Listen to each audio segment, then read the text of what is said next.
Hello and welcome, everybody. Welcome to the stream. Thanks for coming in. Look, I got my hair cut. I got him cut back a few. There we go. Welcome, everybody. Thanks for coming in. Put a 1 in the chat if you can't see and hear me. Let me get all of you guys in here. There you are. Of course, we're going to play some more Fallout 4. Man, we played it for a long time yesterday. I was like in a shock the whole time. I realized afterwards that I was just in complete shock that we got that one last wave project, the travel part of it, completely unlocked, which was the most important part. Now, I've added a bonus adventure down there. No big deal, everybody. I've added it down there if you guys want to say, hey, Kismet, go out to eat, take your daughters or whatever out to eat or something like that. Down there, I've added an additional 500 gold for that for the next so many days until the 14th. Let's see, 4, 5, 6 more days over there, but I'm still going to stream every single day for all of you. So come on in, everybody. Relax, take it easy. We're going to have some fun. I'm doing good today, D-Hole. I feel like the pressure of trying to make this this thing is off of me, so I feel like I feel a lot better, everybody. I don't feel as stressed as I was. You can thank, of course, all the awesome people who did donate to get that bar all the way up, and also the incredible donation by Notorious TDK yesterday, which basically unlocked the travel, which was the toughest part of it to get that going. Now, again, if you want to interact with my stream here, you absolutely can. Now, we have tons of giveaways to do. We got all sorts of fun things to do, like the Wheel of Misfortune and stuff like that. Let's just run over it. Okay, we got to do the Wheel of Misfortune a bunch of times, or a couple times. I got to do a temporary tattoo, tycoon tattoo. I got to do the Kismet Rampage. We got to do some bending of the rules, some Armageddon. We got to do some mega building for everybody's mega builds as well. We got to get some of that going on. Also on my Discord, they forced me to change my name over there on Discord, and they wouldn't let me have Kismet because someone took it before I had a chance to get it. So I'm over there. I'm Kismet BP now over on Discord. Just a heads up, everybody, which lines up with all my other social media anyway. So if you're whispering Kismet, it's not me. Kismet BP is now me on Discord. Because, again, they took my name, and what can I do about it? Now, we have a bunch of giveaways to do, too. I mean, some big giveaways. I'm going to give away my HTC Vive VR headset, which I used, I don't know, 10, 15 times. Didn't really use it. It's still sitting in the box for a very long time. It is the older version of it, but what do you care? It's free. That's going to be a U.S.-only giveaway because if I send it international, I don't even know if it works, number one. But number two, it's going to cost you more than it'd be worth if I sent it to you. So I'm just going to make that U.S.-only, and then I'll take the box and I'll send it to whoever here in the U.S., and then you guys can get some use out of it. You will need to be able to set up all the sensors and all of that stuff. But hey, man, I suggest get that headset set up and then go play some Fallout 4 VR, because that's awesome, everybody. We also got the Good Boy Rex statue to give out. I actually have it sitting right here. I do have to do an unboxing first, but then I'm going to put it back in the box and I'm going to send it to you, whoever wins, as well as I do have the RoboBrain military version to give out as well. We're going to be doing a lot of that stuff right over here. There we go. More stuff to give away. We also have a bunch of game codes to give out. We even have game packs to give out. So we have 2 5-drop Steam drop giveaways. We have a Baldur's Gate game pack. That means you get a whole bunch of stuff that goes along with Baldur's Gate. We also got Neverwinter Nights game pack as well, which is worth, I don't even know how much, $100-something or something, a lot. So literally $1,000 plus of giveaways to do, basically in the next, how many days? Well, no, it's 3 days, so 13th. Because I did move it back since we got that primary goal on. I moved back by 1 day, giving me that extra day to do testing of my laptop and all of that stuff so that I can bring it with me on the journey on the One Last Wave. So One Last Wave unlocked, everybody. For those who don't know, yesterday was quite the amazing day. Another one of those milestones in my time here on Twitch that I will never forget. I was so shocked, and Rotisserie G got a fantastic clip of it that I put up on my Twitter and then showed to my family as well. They thought that was really great, everybody. That was an amazing moment. Absolutely took my breath away as well. I was just like stunned. And then the whole rest of the time I was stunned because I was all ready to go. Come on, everybody, let's do the thing and the stuff. And then it turned out where it really did happen. It was amazing, everybody. I'm telling you, you put yourself out there. You never know, and even if it didn't happen, everybody, it was an incredible journey along the way. But I find that it usually does work out if you work hard at it. You work hard at what you love. You can never go wrong, I think. There you go. I can't see it. You're stuck behind a huge ads wall. Where? Where's your ads wall? The ads are not even running right now. Yeah, it does it at the very beginning. At the beginning, it does ads, I know, when you come into the channel, and then there's an ad break that comes up. Remember that all the people who used to run Twitch are no longer there because all the Amazon people came in, and now they're running a bunch of ads. Now, me as a creator, I benefit from those ads, so it helps keep the stream going. So if you're wondering where these giveaways come from, that's where they come from as well. So I appreciate everybody who does sit through those ads. I know watching ads sucks. And you know what I'd rather you do? Instead of subscribing to my channel, subscribe to Twitch Prime. Because not only do you get ad-free viewing on my channel, but you get ad-free viewing on all the channels. So for $10, I think it's $10 still, right? It's like $10. Let me know in the chat. What's Twitch Prime right now? So for $10, instead of subscribing to two people's channels, you can get Twitch Prime. And look, I'm a crazy streamer. I just tell it to you straight. The very few streamers are going to tell you not to subscribe to their channel. But instead of subscribing to my channel, go and get Twitch Prime, and then you never have to look at those stupid ads again. It's as simple as that. And did you know, Twitch Turbo? Yes, Twitch Turbo. That's it. That's $12. There you go. So if you get Twitch Turbo, by the way, it also helps the creator.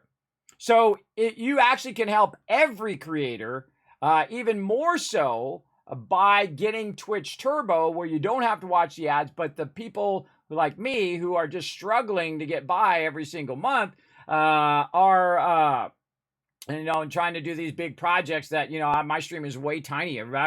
For these kind of things that I'm doing, my stream is way small for these crazy things. But I just YOLO at everybody. Most of the time, I just put on a credit card and hope it works out. And most of the time it does, but it's always a lot. You're always losing money in this business. But what I'm doing is I'm basically locking in a bunch of achievements along the way, though, like Twitch partner and YouTube partner and all of the stuff we've raised for charity and all of the events that I've done and brought my mods to TwitchCon and all these events that we've done and all the giveaways that I've done. I've done thousands upon thousands of dollars worth of giveaways, everybody, and I work hard on that stuff. I work very hard on trying to bring giveaways and getting Bethesda gear to send me stuff to give to you guys. And I don't keep that stuff for me, everybody. I give it to all of you. Like they send me Mountain Dew because I love Mountain Dew. That's one of my, especially the Code Red, super good.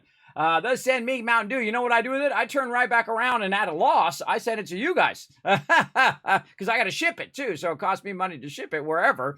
And this is just a lost business for me anyway. I mean, if you're up at the top 0.001%, well, those people are making money. Awesome. Congrats to them. But all the little guys are not. All the little guys like me that, but most people don't do what I do too. They don't go out of their way to show that love back to their community at the level that I do. I think as small my stream is and at the level at which I do it, I just put every penny back into it. And everybody thinks I'm nuts. So they're like, why would you do that? Why would you spend hundreds and thousands of hours doing something that you don't make any money doing? Because it's not about that. It's hard to explain that to people. It's hard to explain to people that it's not about the money. It's not about the fame or success or any of that stuff. It's not about that. It's about me staying alive and me bringing a little joy and positivity into people's day. That's it. That's all. It's not any more complex than that. And it doesn't need to be any more complex than that. It's just so foreign to some people, everybody. And it would have been foreign to me when I was in my 20s. Well, why would I want to do that if I'm not going to make any money doing it? I was that same person, too. I understand. For sure. But remember, it does help my stream. So if you do get Twitch Turbo, it's like $12 a month. So that's like the price of a little bit more than the price of 2 subs. And then you never have to watch an ad, not only on my channel, but everybody's channel, on the entire Twitch channel. So I think it's a good deal for 12 bucks. And you're also supporting the creator that you're watching. So supporting the creator you're watching, no ads. Boom, you're good. All right. Oh, look out. I hear the Kismet love train coming in. I don't know why I can hear it on this stream. Why can't I hear it over here? Oh, because I'm in the overlay. That's why. I'm in the overlay over here. That's right. Right over there. All right, there we go. We're going to show that again here when we get into the main screen there. Thank you, Reed. Appreciate that. 44 months of sub love. Thank you, Dragonboard, again, for that follow a while ago. Appreciate that. What do you guys think of my haircut? You think it's awesome? I think she did an amazing job. I tried to get I realized, everybody, see, this is what happens when you're so busy, like me, doing like 1,000 things at the same time, and trying to manage your health at the same time. I went and got, this lady always does her haircut. Been doing her hair since my kids were little. Amazing at what she does. And so I went and got asked to get in, and she's like, well, I can't get you in until like the end of next week. And I'm like, well, I'm doing a project. I won't be here. If you could work me in at some point, that would be awesome. And she said, okay, well, I got someone who dropped out on Thursday. Come on over at Thursday at 4. But she buzzed me. And of course, I was just getting up because I'd done that, 12-hour love-a-thon. And I was just getting up at like 3 o'clock in the afternoon. And she's like, oh, if you come over right now. And I'm like, oh my God, okay, hold on. I'll be right over, right? She had called me on the phone. And I said, okay, let me get ready, take a quick shower and run over there. So as I'm taking a shower, I'm thinking, wait a minute. I get out of the shower, I'm getting dressed. I'm like, wait a minute. Oh, I should have asked if my kids could come over, because since there's one canceled after me, I could get my kids and my wife in there to get their hair cut too.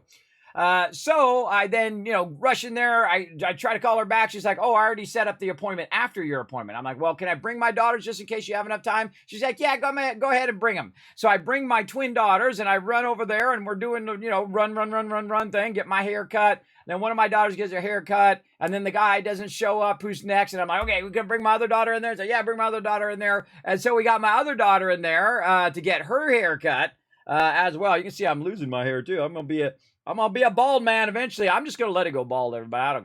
I don't care. It's not tied to my ego. I'll just go bald and be sexy bald man. I finally got both daughters and whatnot in there, and then I had to run back because I'm doing like 10,000 things to prepare for all the rest of the stuff we have going for tomorrow, which is 7 Days to Die, and all these giveaways and all this stuff that I'm doing. So, I was running all over the place. But I never even thought about the fact that they need their haircut. So now my wife has to go next week because I couldn't fit her in. So my wife's going to go next week and get her haircut as well. So again, just trying to work in everything that I can. And then I was trying to get that love-a-thon done, and I slept for like 5 hours. So I don't know how long we're going to be going tonight, everybody, because again, I'm not going to have the timer on. And again, if you do want to donate toward that bonus kind of stretch goal there, that's awesome. But I'm just going to leave it down there. And if it happens, it happens. That's awesome. There we go. And I'm doing good, D-Hold. I'm doing good. Thanks for coming in the channel. I appreciate you big time. Who else is in here? We got Third Brick in here coming in, showing some love. I just love sitting here talking to you all. That's my favorite thing.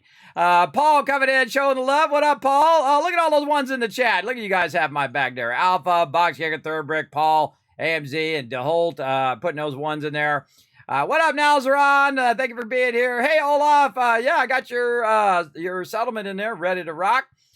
You've been playing some Fallout 4 today. Yeah, I played it for 12 hours yesterday, or yesterday into today, until about 10 a.m. And then again, I slept for just a few hours and then got back up again. And did some stuff. Now, I did lay down for about 30 minutes here before the stream, so I might be okay for a while. But if I start to feel tired, everybody, or start to feel run out, I'm going to definitely go rest up.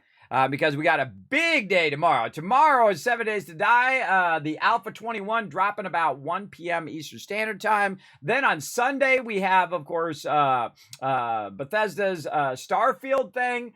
Big thanks to Flux, by the way, who did point out that they did say it was okay to co-stream that. So we might co-stream the Xbox thing, or at least the Bethesda part of it.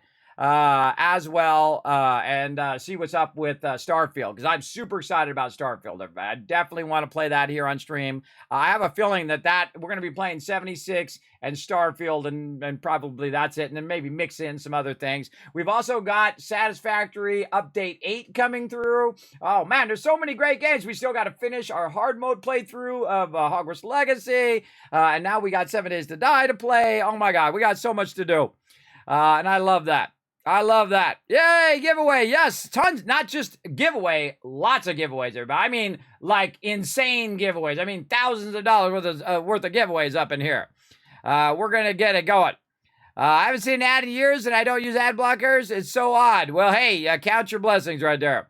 Yes, Twitch Turbo just went up. It's like $12. I think $12 is awesome. I think that's perfect because if you think about it again, if you don't like ads, everybody, don't sub to me. Go spend your money on Twitch Turbo and hang out in the channel, and I'll make, 0.001 of a penny. And, it'll still help the stream, but this way you don't get frustrated by too many ads, and I appreciate you big time. I absolutely do.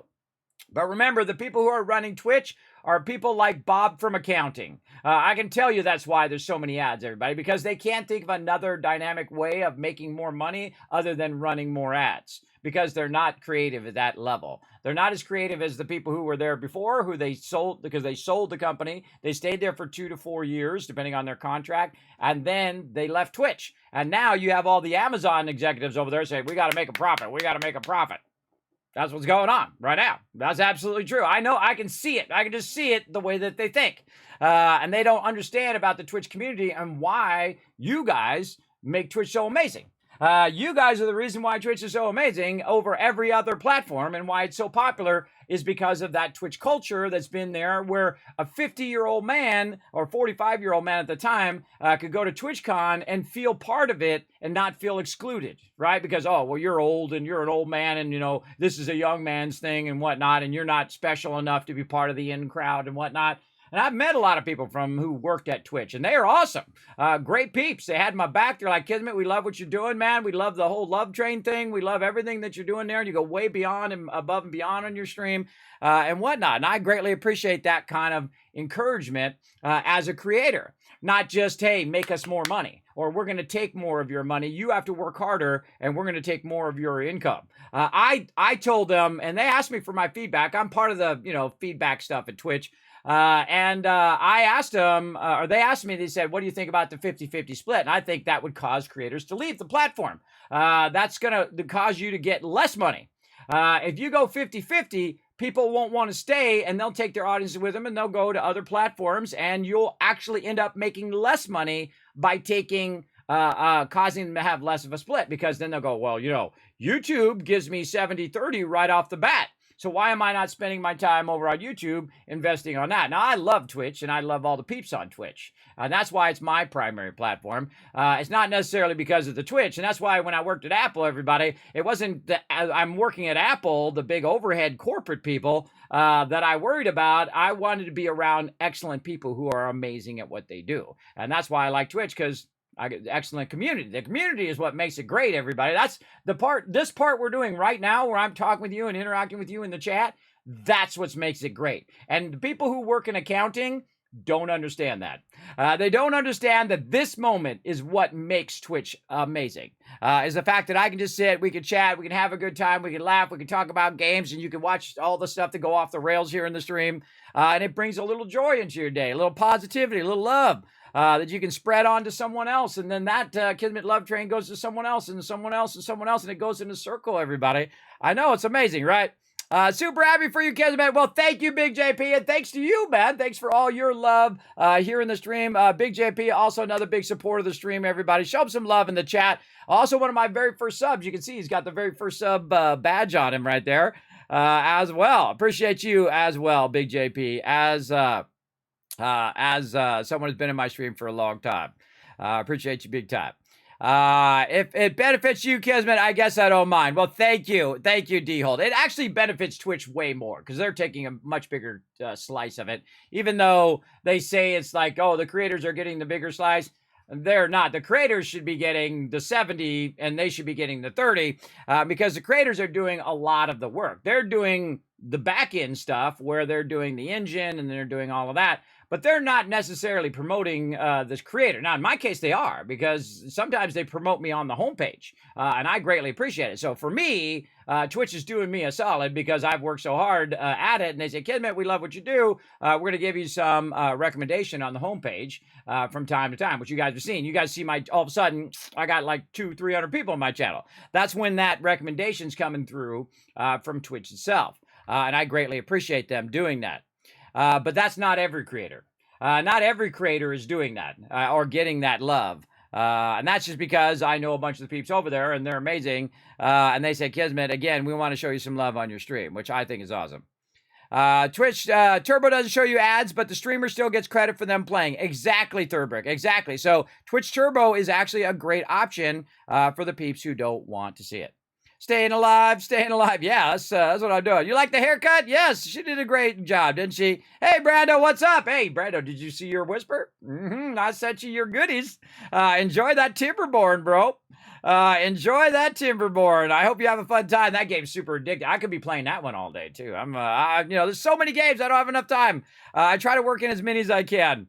Hello, Foggy. Always great to see you, Foggy, man. I appreciate you coming in, hanging out.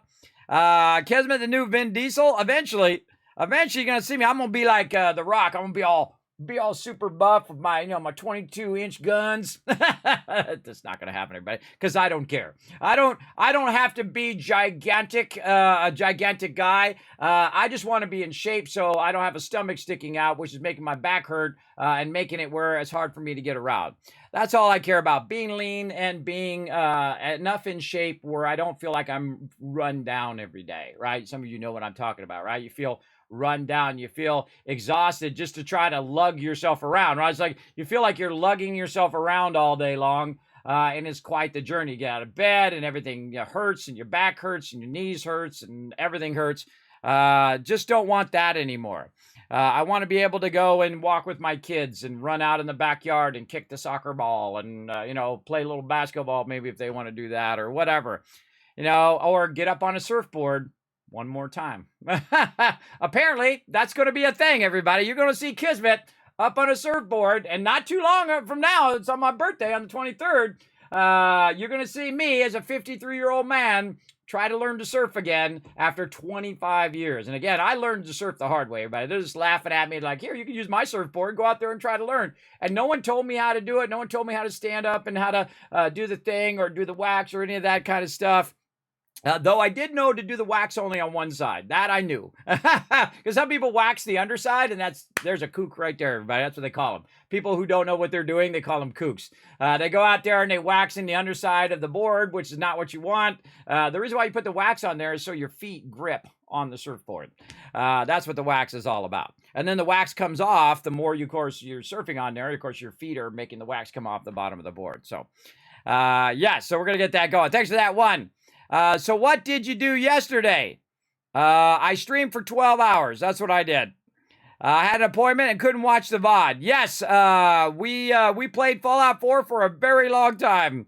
Notorious TDK came in and he basically filled in the rest of the bar. He donated around $1,200 toward the One Last Wave project and unlocked the travel cost. And it was like right at the last moment too, because we got 6 days left. And again, I've been out because I've been sick, and then I was having trouble breathing, and I was putting too much pressure on myself, I think, and I was having allergy problems and all of that.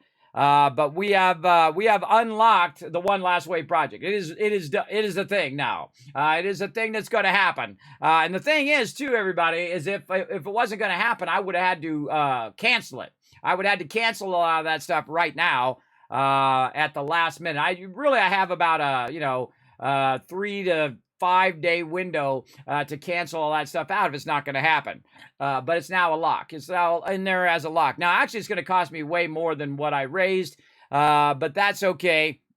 I'll find a way to do that because I've also added some other things, for my kids, like going to the beach and doing fun things like that. It's going to cost money to do all that. That's not included in that. That was just the travel. Like I said, everybody, to do anything now is so incredibly expensive. I wish I'd done it when I was 50, because it would have cost like 1/3 the cost, or 1/4 the cost that it does cost today. But I can't wait any longer. If I don't do it now, I'm never going to be 25 again, everybody. This is not going to happen. What happens when you get to 50 is your health starts to taper off, and then 60s, 70s, and boom. Or maybe some people who are in their 40s start to taper off, like me. So my health started going into a nosedive, everybody, and then I kind of pulled the plane up here, and I'm just like barely coming back up again here at 50, and then I'm gonna try to hold it as long as I can before it nosedives back down again. And so, yeah, I was going like this, everybody. I was headed for death. Absolutely. And that's what I've been doing on the stream. That's the whole purpose why I stream, everybody. Again, it's not for money or fame or any of that other crap that usually is, you find out later in life, that is totally pointless. Being famous is like being stuck in a fishbowl, everybody. If you can't go out of your house and go to the store to buy something without, 10,000 people all up in your business, then I feel like that's more of a prison than anything else. There we go. Esper coming in with that massive Kismet love train. Look at that. Wow. Now that is a Kismet love train right there. Very nice. Thank you guys for being here. Hey, Wombat, always great to see Rotisserie G in the chat. I'm so hyped for Starfield. Me too, Wombat. I said that on their Twitter today. I'm very excited about it. Occupy Mars. That's what I'm playing right now, says Thurba. Yes, I love that Occupy Mars. Oh, that's another game I want to get back to.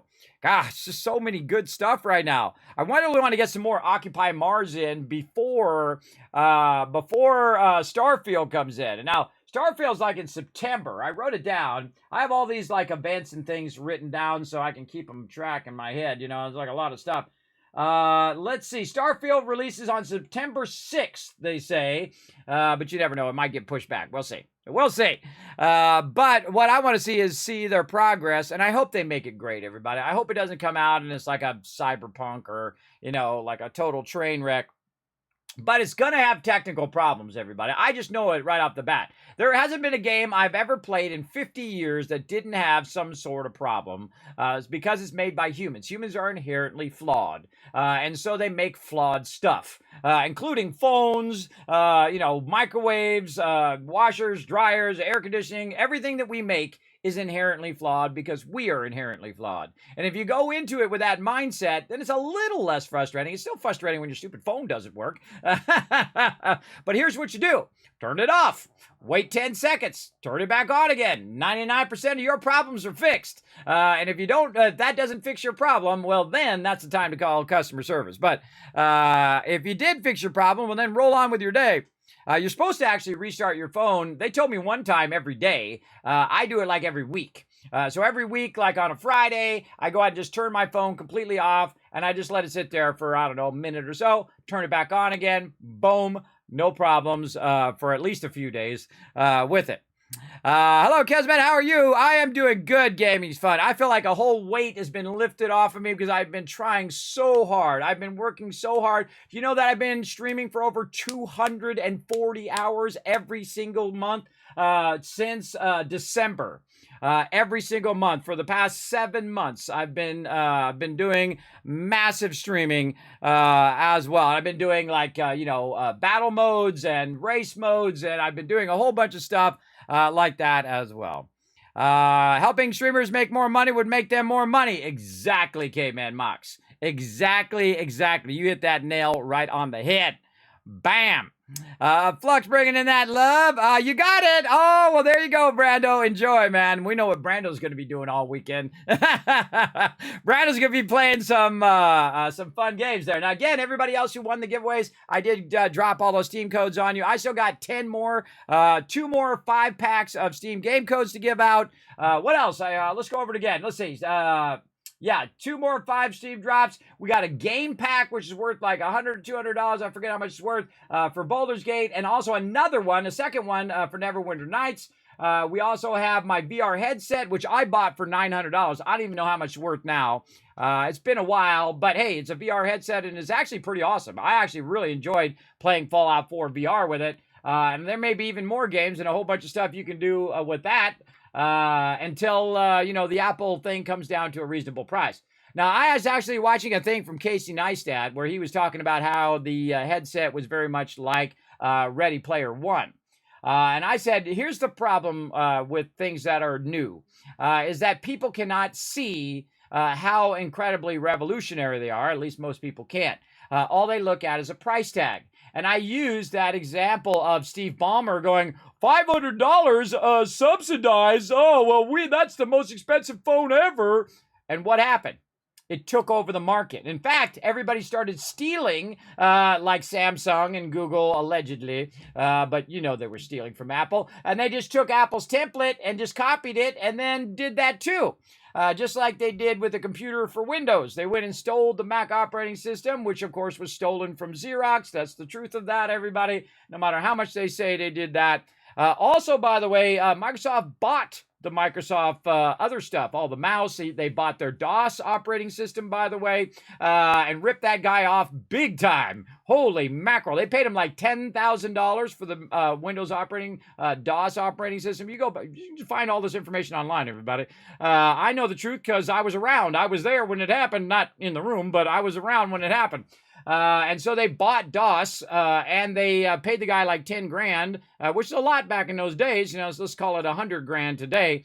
And then they went and sold it to IBM, and they made millions. They made millions from it.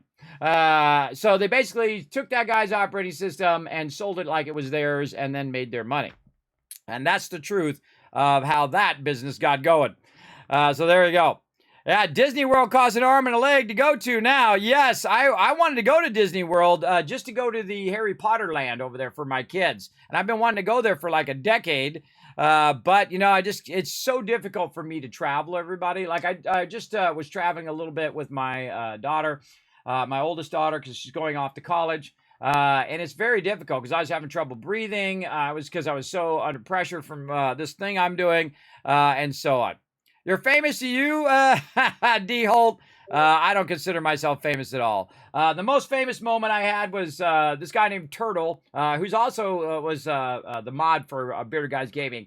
I was just sitting at TwitchCon once, and he was the first person to recognize me over there. And he comes running here and goes, "Oh, Kismet, hey, man, I love your stream. Oh, what's up? How you doing?" I said, "Hey, I'm doing good. I'm just sitting here waiting for this, this seminar thing that we're going to go into." It's like, "Oh, man, how you doing?" I was like, "Oh, I'm doing good. I love streaming. It's so incredibly fun." And we talked and talked and talked and had a good old time. And that was my, brief 2 seconds of fame, everybody. I don't need to be famous. That's a waste of your time. What you need to do is be awesome. You need to level up in real life is what I think. Now, of course, it's your life. They're your life choices. I'm not telling you what to do. That's what I try to do every day. Level up a little bit in real life. Even when Diablo went down today. Uh-oh, did Diablo go down? I refuse to play any Blizzard products anymore.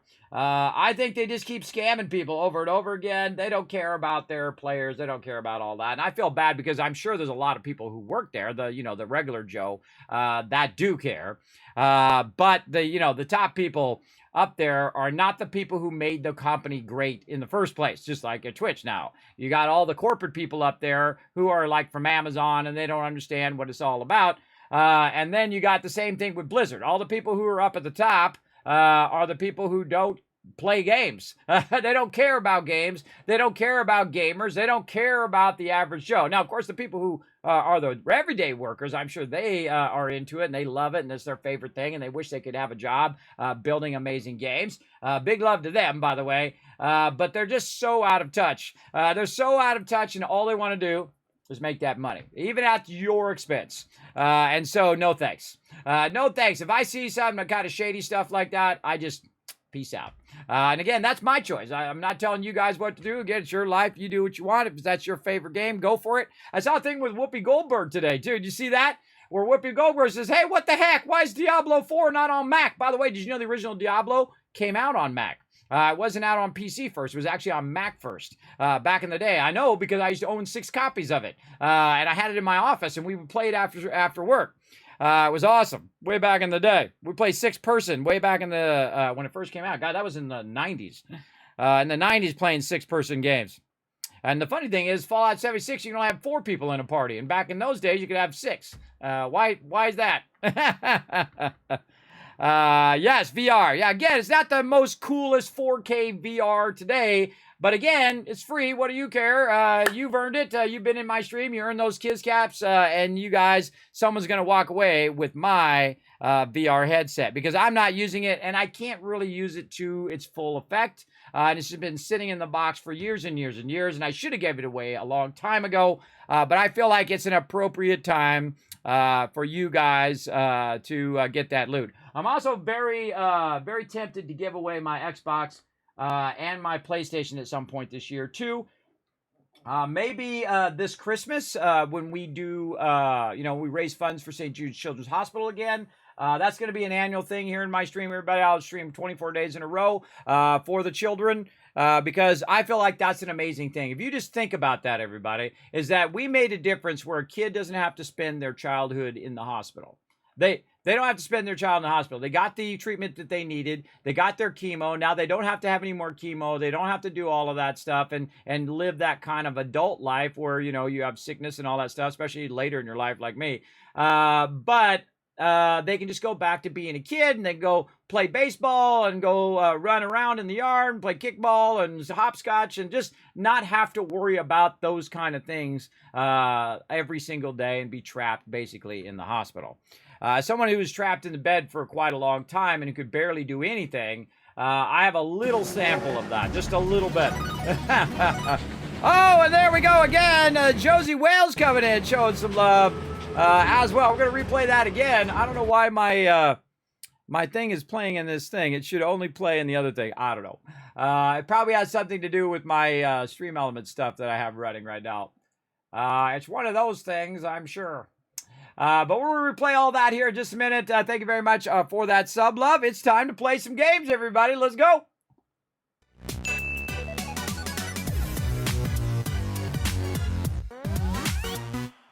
Okay, everybody, let's go ahead and replay those. Let's show some people some love in the chat. I want you guys to blow up the chat right now. Boom for Reed right there, coming in with a 44 months of sub love.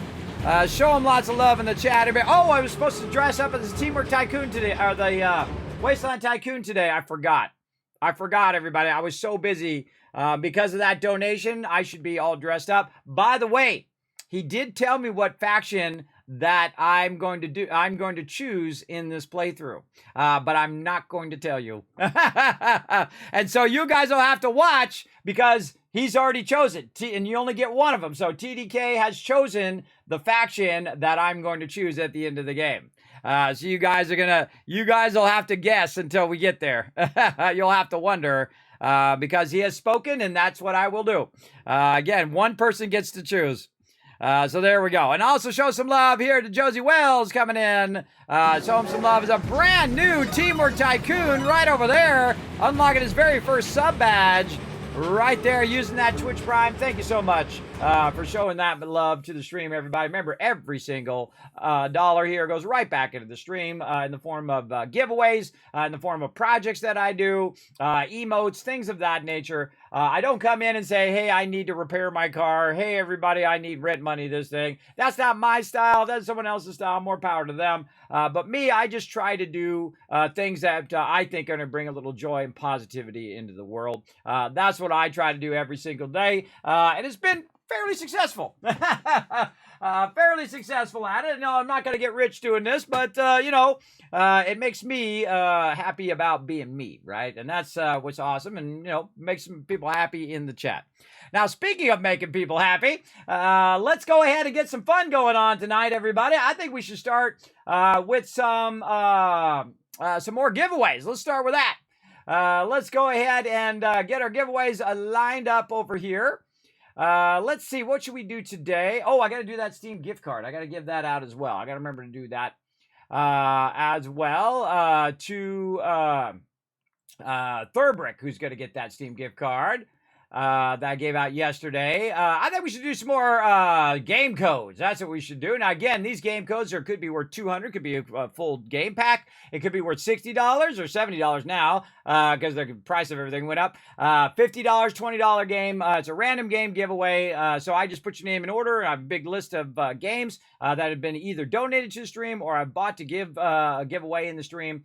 as well. So here we go. We're going to go ahead and start that up right now. There we go. Now, to be part of the giveaway is super easy. All you have to do is just go giveaway in the chat. It'll tell you what the current giveaway is. If you want to know how to enter the giveaway, you can not type giveaway 2. You can type giveaways. There we go. And it will tell you all about it there in the stream. But to give you a little bit more insight on it, and this way I don't burn out my voice because I do talk about it several times here in the stream, we're going to have my buddy Saltbot come in and tell you all about it, how to maximize your chance of winning the loot right here in the channel. I literally giving away thousands of dollars worth of stuff. So here we go. Go ahead, Saltbot. Thanks, Kismet. I'll give them a quick overview. Hi, I'm Saltbot. Let's talk about what are Kiz Caps, how to earn them, and how to enter Kismet's giveaways. What are Kiz Caps? Kiz Caps are loyalty points for watching Kismet's stream. Use them for contests and giveaways. How do you earn Kiz Caps? You earn 100 Kiz Caps by going to the Twitch menu in the upper right corner, open your chat in a new window and type /host Kismet. You earn 1000 Kiz Caps by hitting the follow button, plus get free emotes to use in Kismet's channel.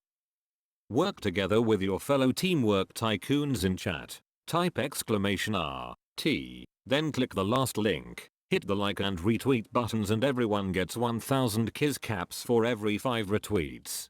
For those of you who want to go above and beyond, you can donate to the stream. The more you donate, the bigger bag of Kiz Caps you get. Plus you can subscribe using your Twitch Prime or choose one of the 3 levels of sub support for 5000 Kiz Caps. This also unlocks all the awesome Kismet emotes, holiday emotes and animated emotes. Plus while you are lurking in chat, you're earning 3 times the Kiz Caps and have 3 times the chance to win giveaways.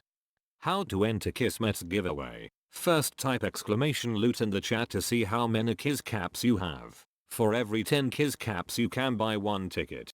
Here are several ways to put in tickets for the giveaway. Type !ticket max to enter as many tickets as you can. This can only be done upon first entering the giveaway. Or type !ticket 1. Everyone gets a free ticket and a chance to win. To increase your chance to win, you can buy more tickets like 10, 1000, up to 10,000 tickets. This is a promotion from Kismet and his supporters. Twitch does not sponsor or endorse broadcaster promotions and is not responsible for them. Thank you for being an amazing part of the stream and good luck. Back to you, Kismet. Happy streaming. Well, thank you, Salbot, for saving my voice there. I have actually done so many giveaways on stream that I lost my voice. I've actually lost my voice several times. So that's why I have Saltbot. Yeah, thank you, AMZ, using Saltbot in the emote in the chat. Very nice. Actually, that's worth an extra 1,000 Kiz Caps right there for an appropriate use of my my emotes there. Very nice. Yeah, so again, sometimes I do lose my voice. Now, we literally got thousands of dollars worth of giveaways here in the stream. Be here every single stream, all right? So tonight, tomorrow night, we're streaming every single day, all the way until the 13th. And we got to give away all this stuff. We got to give it all away because it's unlocked. We got all sorts of stuff going on tonight, too. The Wheel of Misfortune. What are the other things? Wheel of Misfortune. We're going to do the tattoo thing, I think, tomorrow. Or maybe we'll do that on Monday because we're going to do 7 Days to Die for Friday, Saturday, Sunday. And then we'll do that on Monday. Yes. And the same thing with Bending the Rules, Armageddon, all that other stuff.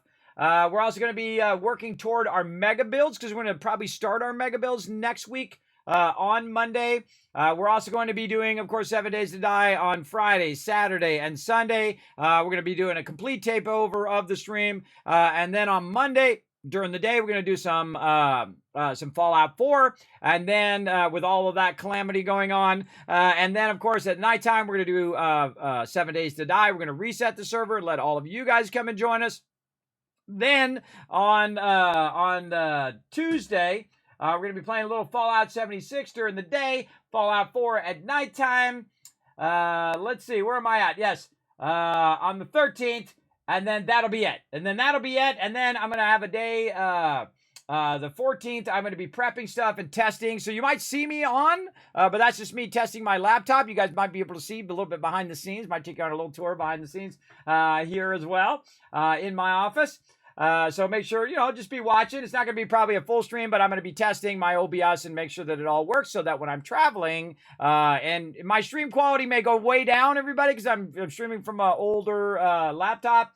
but I can't afford a new one, and that one's like from 2014. So yes. We'll just do what we can do. And of course, we'll probably spend a lot of time in just chatting, and we'll chat about what's going on. We do have some sponsor stuff coming up as well, some more Warlanders, so you definitely want to join me for that. That's going to be super fun. And just a whole bunch of other stuff all lined up, everybody. Again, I work very, very hard every single day to try to bring as much love, joy, and positivity here in my channel.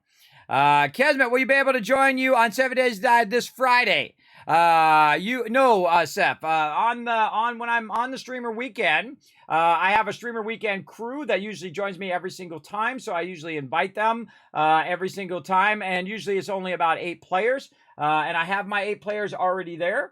If you haven't already been invited, then what you can do is join me on Monday when it drops to the public. And that's when everybody can come and join us. Monday night, 10 p.m. Eastern Standard Time. Hopefully we have the mega server ready to go. And then we'll get everybody to start at the same time. Now, because it's experimental, we'll probably start multiple times in there as well. And normally we will play on Saturday as a crew. But we'll probably play, we're basically going to take over probably for the rest of June as 7 Days to Die. And then we're going to revert back to what we were playing before. We're going to finish our Hogwarts Legacy. We're going to finish our other games. We're going to probably restore Fallout 76 to nighttime on Thursdays. But you don't know, everybody. It's like 10,000 other things could happen between now and then. So that's my goal right now. Now, I'm the type of person who thinks 1 month, 2 months, 5 months, 6 months ahead. To get to this point right here, everybody. Oh! Down Incognito coming in with 12 months. He just hit that 1 year. He just got his wings, everybody. He just got his dragon wings. Show him some love in the chat. He says, glad to be a part of this amazing community and congrats on reaching your goal for one last wave. Thank you. Thank you, Down Incognito. Thank you so much, everybody, for coming in. Cool. Thanks for explaining. You're welcome, Seth. Thanks for coming in. I don't mind. I love talking to the chat, everybody. It's like my favorite thing. Now, again, show some love. This is an interactive stream, everybody. These are the people that are keeping this stream going. And believe me, it's a struggle every single month. And, Twitch keeps trying to take more and more from creators and don't realize that the little creator is just struggling. Is just struggling to keep the lights on and try to make this into a thing. Now, I'm a full-time creator, so I put all of my energy into it. I don't have a backup plan. I can't go work at Apple again, everybody, because again, I am disabled and I can't just say, well, I'm not going to come in today because I'm not feeling well. That doesn't go over well, everybody, with the big corporations. Or if you say, well, you know what, I'm just too dizzy today. I'm going to go ahead and lay down for a few hours instead of doing whatever shift they want me to do. That's just not a thing. There you go. You've been around this stream since the Kismet Ring of Destiny days. What? So long, and still here, still a great stream to come to. Keep it up, kids. Thank you, Josie Wells. Yes, the Ring of Destiny goes on forever, everybody. Now known as the Teamwork Tycoons here in the stream because I forget who gave me that nickname, the Wasteland Tycoon, in the chat. Somebody did. And then I thought, well, I changed it from the Ring of Destiny, and then I changed it because my name used to be Kismet Ring of Destiny here on Twitch, by the way. That's named after my longtime guild. And I actually named my guild Kismet with my name, Ring of Destiny, as a temporary name, and we were going to think of another name later. But then we just became known as Ring of Destiny for a very long time. For the last, we've been together 20 years now. And then I thought, let's try like the Kismet Army. And then I thought, you know what? Let's just do something more fun. Let's call it the Teamwork Tycoons, because that best describes my community. They love to work together as a team, and together as a team, we all rise together, and we do amazing things together. Everybody, wait till tomorrow. Wait till you see what my team does, how well they work together. Okay, Kismet, I'm going to go work on this, and I'm going to work on the food, and we're going to get this collected. We're going to go look for POIs to get our base started. I was like, okay, let's get the loot in. I'm going to start building the boxes, and we'll start building it out. It just makes, look, and there it is. Look, it gives those goosebumps every single time.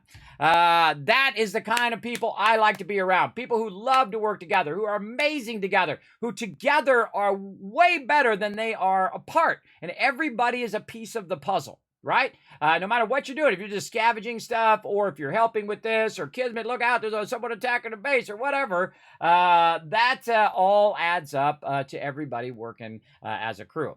Now, on Monday, I'm going to crank up the server. So if, 20 people want to be on the server, it might be a bit laggy, but I'll crank it up to however many people that want to be on there. Now, normally we have about, 8 to 10 people on there. But again, if you're not able to get in, I'll go to them and say, hey, Nitrado, if you don't mind, if you go ahead and crank that server up to 15, if you could crank it up to 20, 25, 30. Now, normally, 7 Days to Die suggests up to 8 players on the server. But I've seen Nitrado servers with thousands of people, like 5,000 people on a Minecraft server. By the way, I did create a Minecraft server, but I never put the info out yet. We'll have to launch that. After we do the One Last Wave project, everybody, we'll come back and we'll launch ourselves a Minecraft server. One of the things that I wanted to ask you guys, for all you peeps who love Minecraft, feel free to whisper me. Let me know in the general chat on my Discord, and I'll throw it here or wherever you feel like doing it. If you don't want to put it public, you can just whisper me here on Twitch or on Discord. What kind of server do you want? Because there's a whole bunch of different types of Minecraft servers. Do we just want a vanilla server? Do we want a server that has like certain types of stuff on it? I don't know. I don't play Minecraft that much. But we'll get it going and do it. You need to update it. It updated yesterday, Minecraft. It did. Well, I just installed the vanilla one for now. And then I thought, well, I should probably ask you guys what you guys want to see. So don't tell me in chat, though. You got to whisper me so I can put it in my notes. There we go. Your team is literally counting the hours. I know. Me too. I'm so excited. I'm so excited. Yes, about this time tomorrow, we're going to be playing some Alpha 21. It's going to be awesome. Yeah. Oh, by the way, the server auto updates, by the way. The server auto updates when there is an update for Minecraft stuff. Game, mods. There you go. Now, I also want you guys to take a quick moment and show some love to K-Man Mox over here, who is watching my chat right now. My awesome mod. I appreciate it. He is awesome. Look forward to seeing it. Yes, it's going to be awesome. Now, again, remember, I'm going to be taking you guys along on the journey, virtually anyway, on the journey of my One Last Wave project. And that project is for me to go from where I'm at in Tennessee to California, because you got to go to California first if you want to go to Hawaii. And then, again, this is my one last wish in life, everybody. It has taken me 9 years to get strong enough to try this. And I don't even know what's going to happen. I don't even know what's going to happen between now and then. I may die between now and then. I was actually such a shock last night. I felt like, oh my God, I can't breathe. That would suck, everybody, to get that one last goal done and then die. Those are the kind of things that make me laugh, everybody. It's like, hey, Kismet, guess what? You unlocked your one last goal in life and then you die. That's kind of how life is, everybody. It's kind of just trolls you.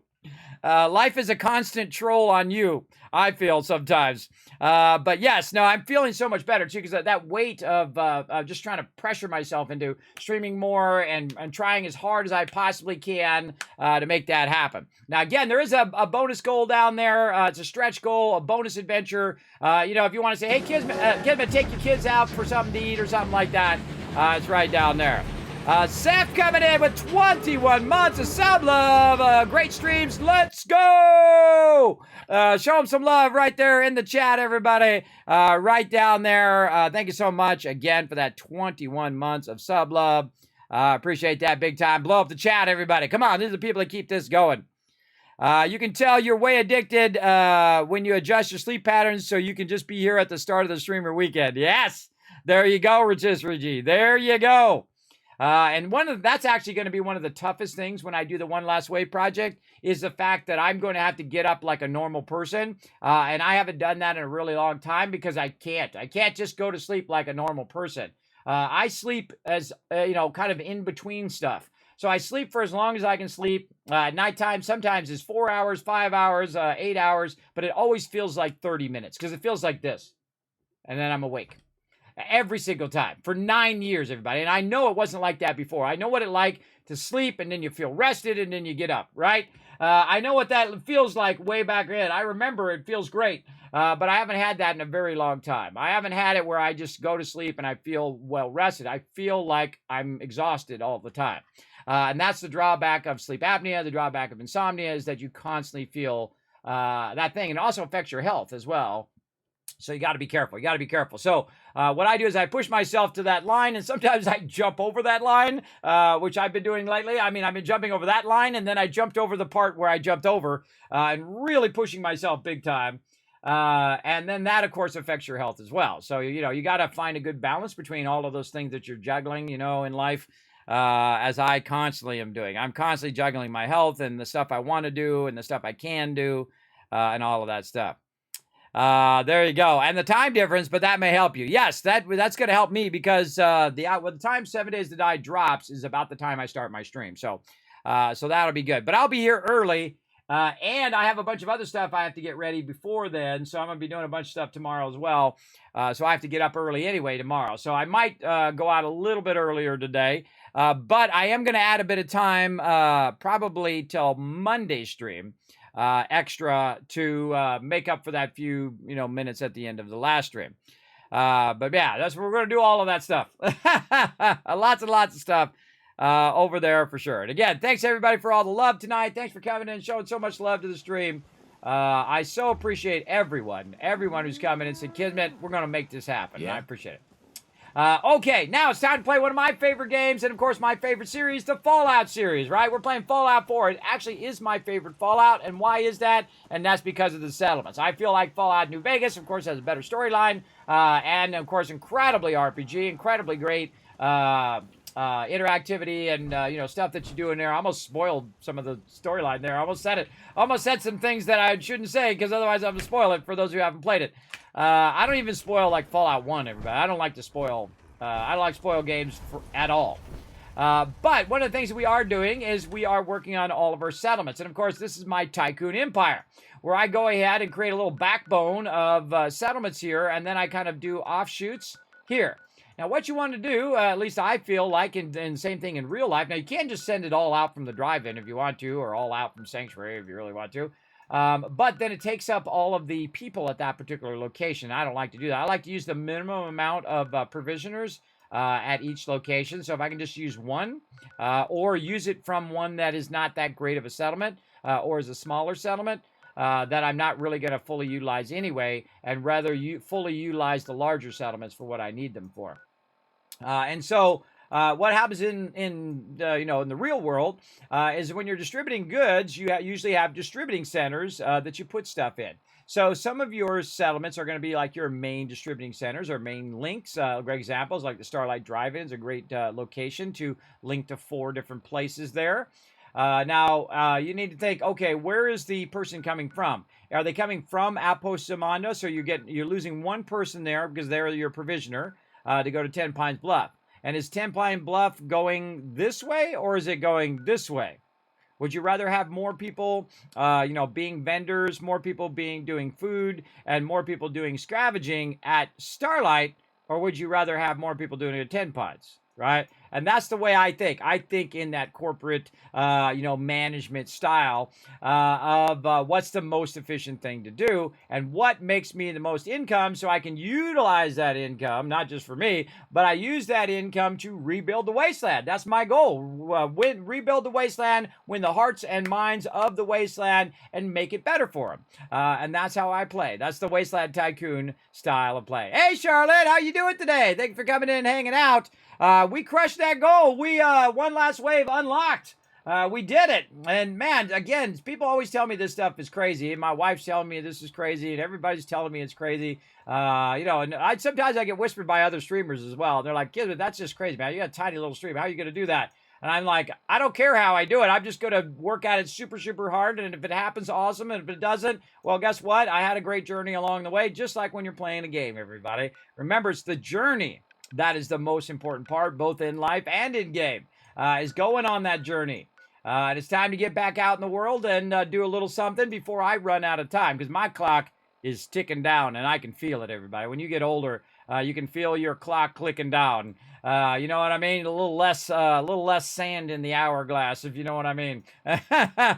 Your chance to get out in the world and do a few more things is running down. So again, this will be my chance here to spend time with my oldest daughter, who's about to go off to college, and my twins. And of course, we'll be sharing all of those moments along the way of what we did previously. Now, obviously, I'm not going to live stream while I'm surfing at the moment because that's not going to be able to happen. But of course, I could get one of those backpacks.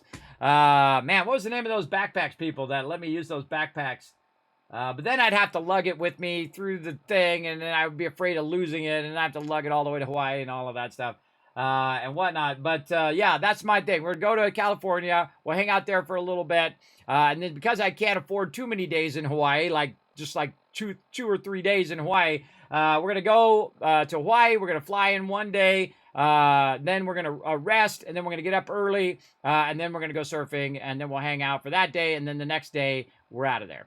That's as much as you can get for raising all of those funds. Literally like 3 days. 3 days over there. So again, that's pretty much it. Yeah, it's the IRL backpack. Yeah, it was awesome. That was cool because we walked around TwitchCon, and I could bring you guys with me the whole time. It was awesome. That's very cool. I'd love to be able to do that, but I don't have any sponsors for that or any of that stuff. And again, I appreciate all my sponsors. Bethesda Gear, 7 Days to Die is also giving me some codes to give away to you guys, so you guys can win 7 Days to Die as well. I've already given away 100 copies easy here in the stream, easily, just out of the stream itself. There you go. Was that bearskin? I don't know. I don't think I need my bearskin hoodie right now, or jacket. That bearskin hoodie is the best jacket I've ever owned, everybody. Absolutely. Go show them some love. Go show yourself some love and get yourself one. I think you deserve it. Big time. Okay, so the last thing we did, everybody, and let's catch up where we're at here in Fallout 4. We got the castle unlocked, so Preston stopped asking me, Kismet, you want to retake the castle? No, I don't want to retake it, Preston. Leave me alone. I'm busy. But yes, we got the castle unlocked now, so that we can go ahead and get that going. Now, I've run back away from the castle because the castle needs time to clear out all the Mirelurk stuff and all that stuff, so you have to go away from it and then come back to it. Now, in between the castle and Oberlin Station, there actually is more settlements, and then, of course, more settlements down here at the bottom, and, of course, the mighty, the ginormous, the biggest settlement in the entire game, the mighty Spectacle Island. By the way, you can make around 50,000 caps every couple days just on this one location right here. It would take up all your budget to do that, all of your building budget, but you absolutely could. Just in Spectacle Island alone. Just absolutely be making so much money that it would become a chore to spend that money in game. At least it's not raining, Kismet. Well, at least not for the first 5 seconds I'm playing, but just wait. Just wait for a few seconds. Okay, now we also have a level up, and you're like, Kismet, how can I see your level ups? How can I see all the stuff that you're doing on your little spreadsheet there? Well, I gotta have a guy. He's crazy. That's a crazy guy. Ooh, we're gonna play some more Warlander coming up. That's why I'm leaving that in there. Now, by the way, CTV Thomas, thank you very much also for his donation. He's unlocked Norhagen Beach, and he actually wanted to call it Turbo Town. So I put that in there, and he's taking over Norhagen Beach. Now, you're like, Kismet, I missed out. I missed out on all the fun and the excitement of raising stuff for the One Last Wave project. Well, I did put a bonus adventure in there because that the other funds was just for the travel. It was just for the travel to Hawaii, surf Hawaii, and then travel back. And that's actually just from California. Just from California there, and just from Hawaii back for just a couple days. Because, again, it's just so incredibly expensive. Expensive to be in Hawaii, by the way, because it's like $8 for a thing of milk, right? So it's crazy. But, again, this is my one last wish, to do this with my daughters. And they've never surfed before, and they're going to be surfing in one of the most surf meccas in the world, everybody. What's known as the North Shore. It's like where one of the best waves in the world, called Pipeline, is. I'm not going to be surfing Pipeline. I'm going to be surfing little tiny waves, everybody. Let's not get any false expectations going. Kismet's not going to be out there in Pipeline where the waves are 3 times higher than me. No, that's not going to be me, everybody. Because I do have a constant vertigo. I have a constant dizziness. I'm partially disabled. So if I get confused as to which way is up and down, I could drown. So I've already told them ahead of time that I do have that problem and that someone's going to need to watch me. And if I go like this, that means I'm in danger. All right. So yes. So we always got to get that stuff ahead of time so that everybody's on the same page. But yes, if I get one, my goal is to get up one time. That's it. Just like when I'm playing a game and I get 1 kill, I'm good after that. All I have to do is get up on that board, one time and have that wave push me in, even if it's a tiny little wave, I'll consider that a win. I'll consider that mission accomplished, all right? And that is my big goal, because first, as someone who's overweight, who's disabled, I've got to be brave enough while dizzy to swim out into the ocean. And swim out in the ocean and then get up on the board and then try to ride in, which I have not done in a quarter of a century, everybody, in 25 years. I've not been on a surfboard. But there you go. You'll be using the Team America Panic Wave then? I don't know what that is. I know what Team America is, but I don't know what the Panic Wave is. I don't know. I don't know what that is. But yeah, so here's a spreadsheet here. Now, also what we have is we have the perk order. So you guys can see which perk order I'm doing right here. So you can check that out. Also, by the way, we do got a giveaway going there. Actually, let me undo this and move it over a little bit so it's not covered up. All right, there we go. So again, you can see the spreadsheet right there in the chat. It's called my Settlement Overseer spreadsheet. You can actually see my perk order and why I'm picking each and every perk in order. Now, right now, we put 2 into intelligence to boost our intelligence up. Right now, it is at, what? Let's scroll down and see. Our intelligence right now is at 7, so we can get chemist going. Then we went to 8, and then we went to 9, and now we're at nuclear physicist. Now, the reason why we want to go nuclear physicist is so that our fusion cores last longer. By the way, this is also a thing in Fallout 76. A lot of the things that I'm showing you here in Fallout 4, here in the Mega Run, where I'm showing you some of my top tips, including advanced tips on building super advanced bases and things like that, also applies to Fallout 76, and in some ways also applies to any future Fallout as well that uses the same style of mechanics and whatnot. So we got at 36 and 37, we got our intelligence up, so now we can go ahead and get nuclear physicist at 38. So we want to go ahead and unlock that, and that again is going to make our radiation weapons do 50% more damage, and our fusion cores last 25% longer. So we're going to go ahead and confirm that, and there we go. Now, after that particular one right here, which we'll go ahead and mark off, and yes, I'm the kind of guy that creates a spreadsheet for what I'm doing, because this way you guys can go back and reference and figure out why I was doing what I'm doing, and then in your next playthrough, you can, of course, match it to whatever play style that you're doing. I always feel like that's a really cool thing, and in a way that I go way above and beyond here in my stream for all of you. So yeah, so the next thing we want to do, get Gun Nut, which is going to give us level 4 guns, which is crazy. And I should probably be telling when this stuff is done. Level 4 Gun Nut is the finished one. So yeah, so this means that this will finish. We should maybe give it another color like turquoise or something. Which means that that's as high star as that's going to get. Scrapper number 3 is also the highest level. So that one's going to be done right here. Also, it's going to be at the exact time in which you can get it. You can get Gun Nut at 39. So I try to get it right at the very earliest opportunity to get that item as well, or that perk unlocked. Caps Collector 3-star at 41. Is that going to be it for Caps Collector? Yes. That'll be it for Caps Collector as well. And so on and so forth. You get the general idea.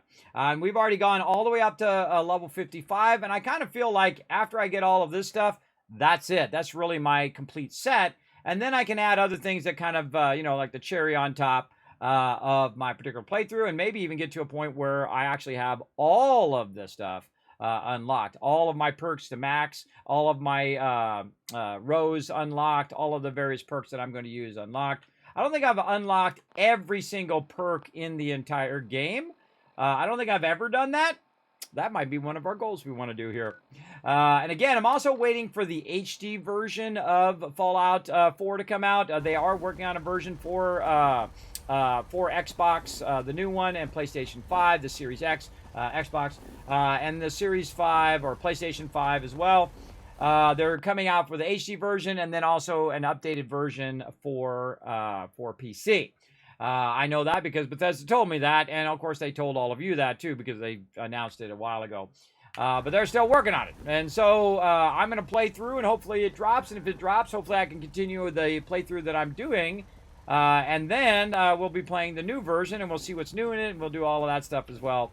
and see if it makes it where we can take out all this trash right here. See, that's what I'd like to do. I'd like to be able to take away all of this stuff and really rebuild it back to the way it was pre-war. Like, you know, Sanctuary, rebuild all of that, put the grass back down, make it green grass, and, you know, irrigate it and do all of that fun stuff along the way as well.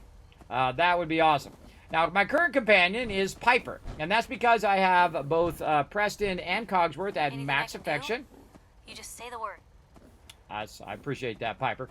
I also do talk to my companions. I'm that guy. I do love to talk to my companions because, hey, they're all going on the journey with me.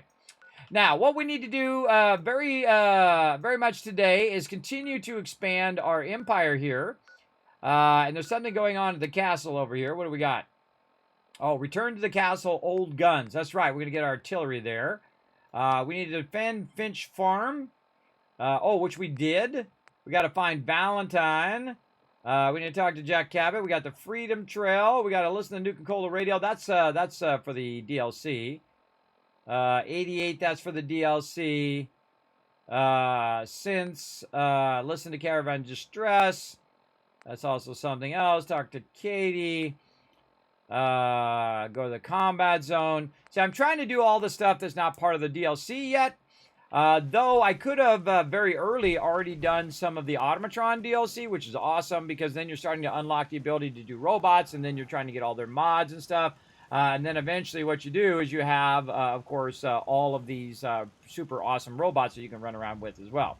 But I do try to get my companions' affection all the way up across all of my companions so that I have those buffs running all of the time because they stack all of those buffs. So you might get more damage resistance. Somebody might give you, you romance somebody. They're going to give you Lover's Embrace, which means that you're getting more XP and all of that stuff along the way. All right. Oh, and I need to actually sleep for quite a while here. All right, hold on. I can see that my character is fatigued. Now, I'm also playing in the hardest mode, the hardest way you can play in the survival mode. You know that old insane asylum? Stay away from it. People who poke around up there don't come back. Oh, well, thanks for that tip. So, for me to save, I have to sleep in the bed. Also, for me to get rid of my fatigue, I have to rest for a certain amount of time. In this case, in the survival mode, it's 7 hours. In the normal mode, it's 6 hours. And then I also need to worry about my food and water and diseases. Now, this is how you do a survival mode, everybody. Sometimes the way people do survival modes is they just make all the mobs be like giant bullet sponges. And that sucks. That's a sucky way of doing a survival mode or a hard mode. The thing you want to do is put in more game mechanics that make the game more fun. Right? You have to think about this, that, and the other thing, and worry about your food and all of that. Now, you don't really have to worry about your food, and you don't really have to worry about your water or fatigue if you're not really using a lot of action points. But if you want to make sure to keep your action points up and keep your characters so that their special stats are not going down, like in my case, my charisma goes down whenever I'm hungry and whatnot, that is going to have an effect on the survival mode. So there we go. And we should probably save one more time. Now, when I save in the bed, there we go. I got an infection. I can get different infections and things of that nature. And then I take my infection off. And then now I'm thirsty. You see that it's kind of like a cycle of things that can go horribly wrong. And you have to manage all of those things. And I enjoy it. I like the survival mode the most out of all the modes. All the other modes are way too easy for me because I just dominate the game. I absolutely dominate it because they call me the Wasteland Tycoon for a reason. Because I go in and I figure out the game mechanics on how I can make the most caps, and then I take that and I double it. And then I 5 times it. And then I 10 times that. And so on, into the fact that right now I'm making 50 to 60,000 caps, and I don't even need to worry about it anymore. I don't even need to work that hard at it. I could be making way more if I was really working at it hard right now. Now, before I leave, I also want to go ahead and take a look at, speaking of making money, my purified water. My purified water is how I make money. But you can make just as much money making chems or that kind of stuff. Makes me feel like too much like a drug dealer, so I don't do it. But you can do it that way, or you can get a lot of cash just by going in and redoing quests over and over again. Whatever you feel like is your style of play, you could totally do that here in the game. For sure, for sure. And that's, again, how I like to play. So let's go ahead and go up here. Now, last thing we were doing is we were working on the Brotherhood line. And the Brotherhood is going to help us out a bit when we are going around and doing things. So that's really what I want to work on right now. I've got all of my settlements I want to get going for right now, though I could use a few more down here. We'll get into that later. But I want to go ahead and get the Brotherhood on my side and then forward some of the main storyline so the Brotherhood can kind of help me out a little bit. So I don't have to walk from settlement to settlement. And you're like, well, Kismet, why don't you just quick travel? Well, in survival mode, there's no quick travel. None. I don't know if you've ever played the game without quick travel. I think it's more amazing because you're always running into trouble. You're always finding new adventures. And I have played the game for 3,000 hours almost, everybody. And every single time I play through, I see something new. And that's because I am on the ground, walking around, doing whatever I need to do to get things done, right? And I really like that. Now, I'm going to go ahead and head up this way to the road, and then we're going to walk up that road, and we're going to go all the way up here to Recon Theta. Now, one of the things also with the game is the fact that if I die, I will die and have to respawn back there where I just saved in the bed. So when you're walking around, you start doing something differently than you would do in any other mode, and you start looking for beds. And you start saying, oh, well, there's a sleeping bag there, and there's a bed there, and a thing there, and a thing there. And the fact that you can't quick travel and drop off your loot back at Sanctuary also is making you think, okay, where can I scrap my loot? Where can I save my loot? What container can I put my loot in temporarily while I go ahead and loot everything and then slow walk it back to my base, right? So it does add a bunch up, and I'm going totally the wrong way. Awesome. I made a wrong turn. And so that's those are a whole bunch of other things you'll be thinking about when you are playing the game. Yes, I totally made a wrong turn. Uh-oh. Yeah, right. Oh, man, I got a critical in his face. Oh, that was a legendary, too. Hold on. Let's see what that was. I clicked a little too fast. Assassin Synth, left leg. Now, I do also play a bunch of Fallout 76 with my crew. We're going to be doing that on Tuesday. But on Monday, we're going to play some more Fallout 4, basically as a bonus stream. Normally, I don't stream on Mondays, by the way. Normally, I don't stream every single day, only during special events. And because it's really difficult for me to do that. Note. Let's go check out this note. What does the note say? Oop, note. Billy, I've got the assault rifle. Now we just have to figure out a way to sell it without anyone getting wise to what we're up to. I've stashed it in the vault-tec office. I'll meet you there tonight, Sue. Recover the assault rifle from the vault-tec office. Okay. Where's the vault-tec office at? Down here somewhere. Who knows? Who knows, but that's not what I'm looking for right now. I got to get back on track here. There is our road I think we're looking for. Now, one of the things that I use also here in survival mode is actually the marker. And that marker tells me, hopefully I'm going in the right direction. Yes, this way. All right, and again, you see me check the map and make sure I'm kind of walking along the right road in the right direction. Now, of course, I think I've already been here. But I guess we're about to find out, aren't we? And if I'm running by a place, I'll just stop, take a look, and see if there's any loot there. So you can always tell where I've been because there's no loot. Because I'm a super looter. I loot everything.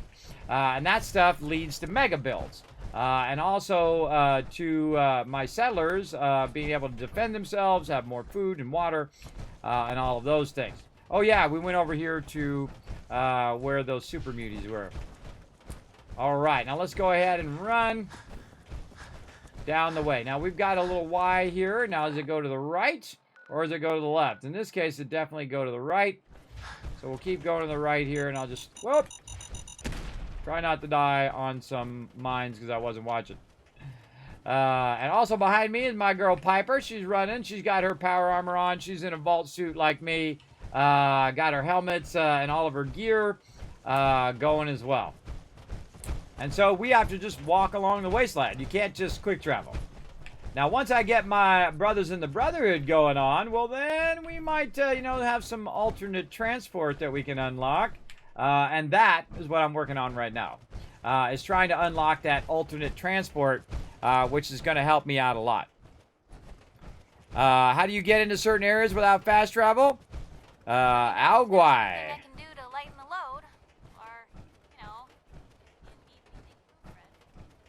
If I need anything proofread, I will let you know, Piper. Let's go, girl.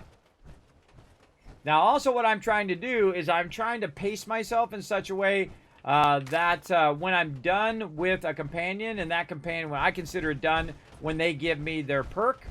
So when I get Piper, which is going to happen pretty close, because she's one away from being at the top reputation. When she gets to the top reputation, I want to go ahead and send her somewhere else so I can get another companion and get that companion up to max rep as well. The only person I don't really like as a companion in this game, I call him McCreepy, aka McCready, who I feel at any given time would sell me out and probably shoot me in the back when I'm not watching. I don't know, I just kind of get that vibe from him. It may be totally unfounded, but that's the vibe I get. I get that vibe big time. I think Strong is more reliable than McCreepy. That's just me and my instincts. Okay, how we looking? Okay, we went too far. The bunker's over that way. And again, and there is a behemoth down there. All right, let's go ahead and try to take the high road. Now, I prefer to take on a behemoth with a Kismet kill box and not with my little character, because also in survival mode, we have trouble using stem packs because they go really, really slow until you get it up to maximum. If you see a little house, you want to have your weapon out. And see, I'm collecting all these carrot flowers and things like that, either to sell or to... oh yeah, look at this. Vacuum tubes. Better days, hasn't it? There's a terminal here. Oh, and a bed. See, always looking for that bed when you're in survival mode. It's actually pretty nice. I'm just sitting up here chilling out, looking down there. Huh? What are you looking at? Oh, he's just looking at the recon bunker down there. So recon bunker probably back there. Yeah, back behind those trees. We got a behemoth down there I saw walking around, and who knows what else down here. I can't even remember what's down there. But this is why this is here. Because when they were building the survival mode, someone said, well, hey, a person who's coming into this area might die to the behemoth, so they probably want to save. So this is what I got to do. Get out of my power armor, save like that. Because if you go to the menu, you see that the save is disabled. Now, of course, you could get mods and allow yourself to quick travel again and all of that if you just want to do, just make it harder without taking out the quick travel. I feel like having the quick travel just makes the game super, super easy, especially in the later game when you can basically unlock the ability to travel while overburdened. And I've done that in several playthroughs. Now, most of my playthroughs, I'd say around 7 out of 10 have been in the survival mode.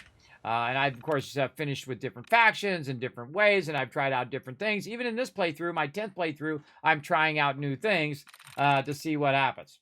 Now, one of the things I always do here on terminals is I go ahead and click the first 3, I hit the last 3, and I hit the middle 3 just to see if I can guess it, which I do actually quite often. But sometimes you kind of get in a bad run. Oh, there's a reset there. That's good. You get in a bad run, and then you don't get your reset there. Now, microwave, 0 likeness there. You're always looking for the ones with 0. The 0 likeness one is probably the easiest one. And so we're going to try to eliminate some of these duds. I see one there. I see one there. Try to eliminate as many of these duds as we can. And then we don't have to do it. Now, basically, it's the alternate bracket. So if it's like left bracket, right bracket, something like that. that will go ahead and clear the duds out. So microwave. Well, we've got 4 guesses and there's one thing left. I guess we know what it's going to be. That's it. There we go. So we have Protectron Control. That's an interesting one. Let's go ahead and choose personality mode. We're going to go law enforcement. And we'll let that sink in.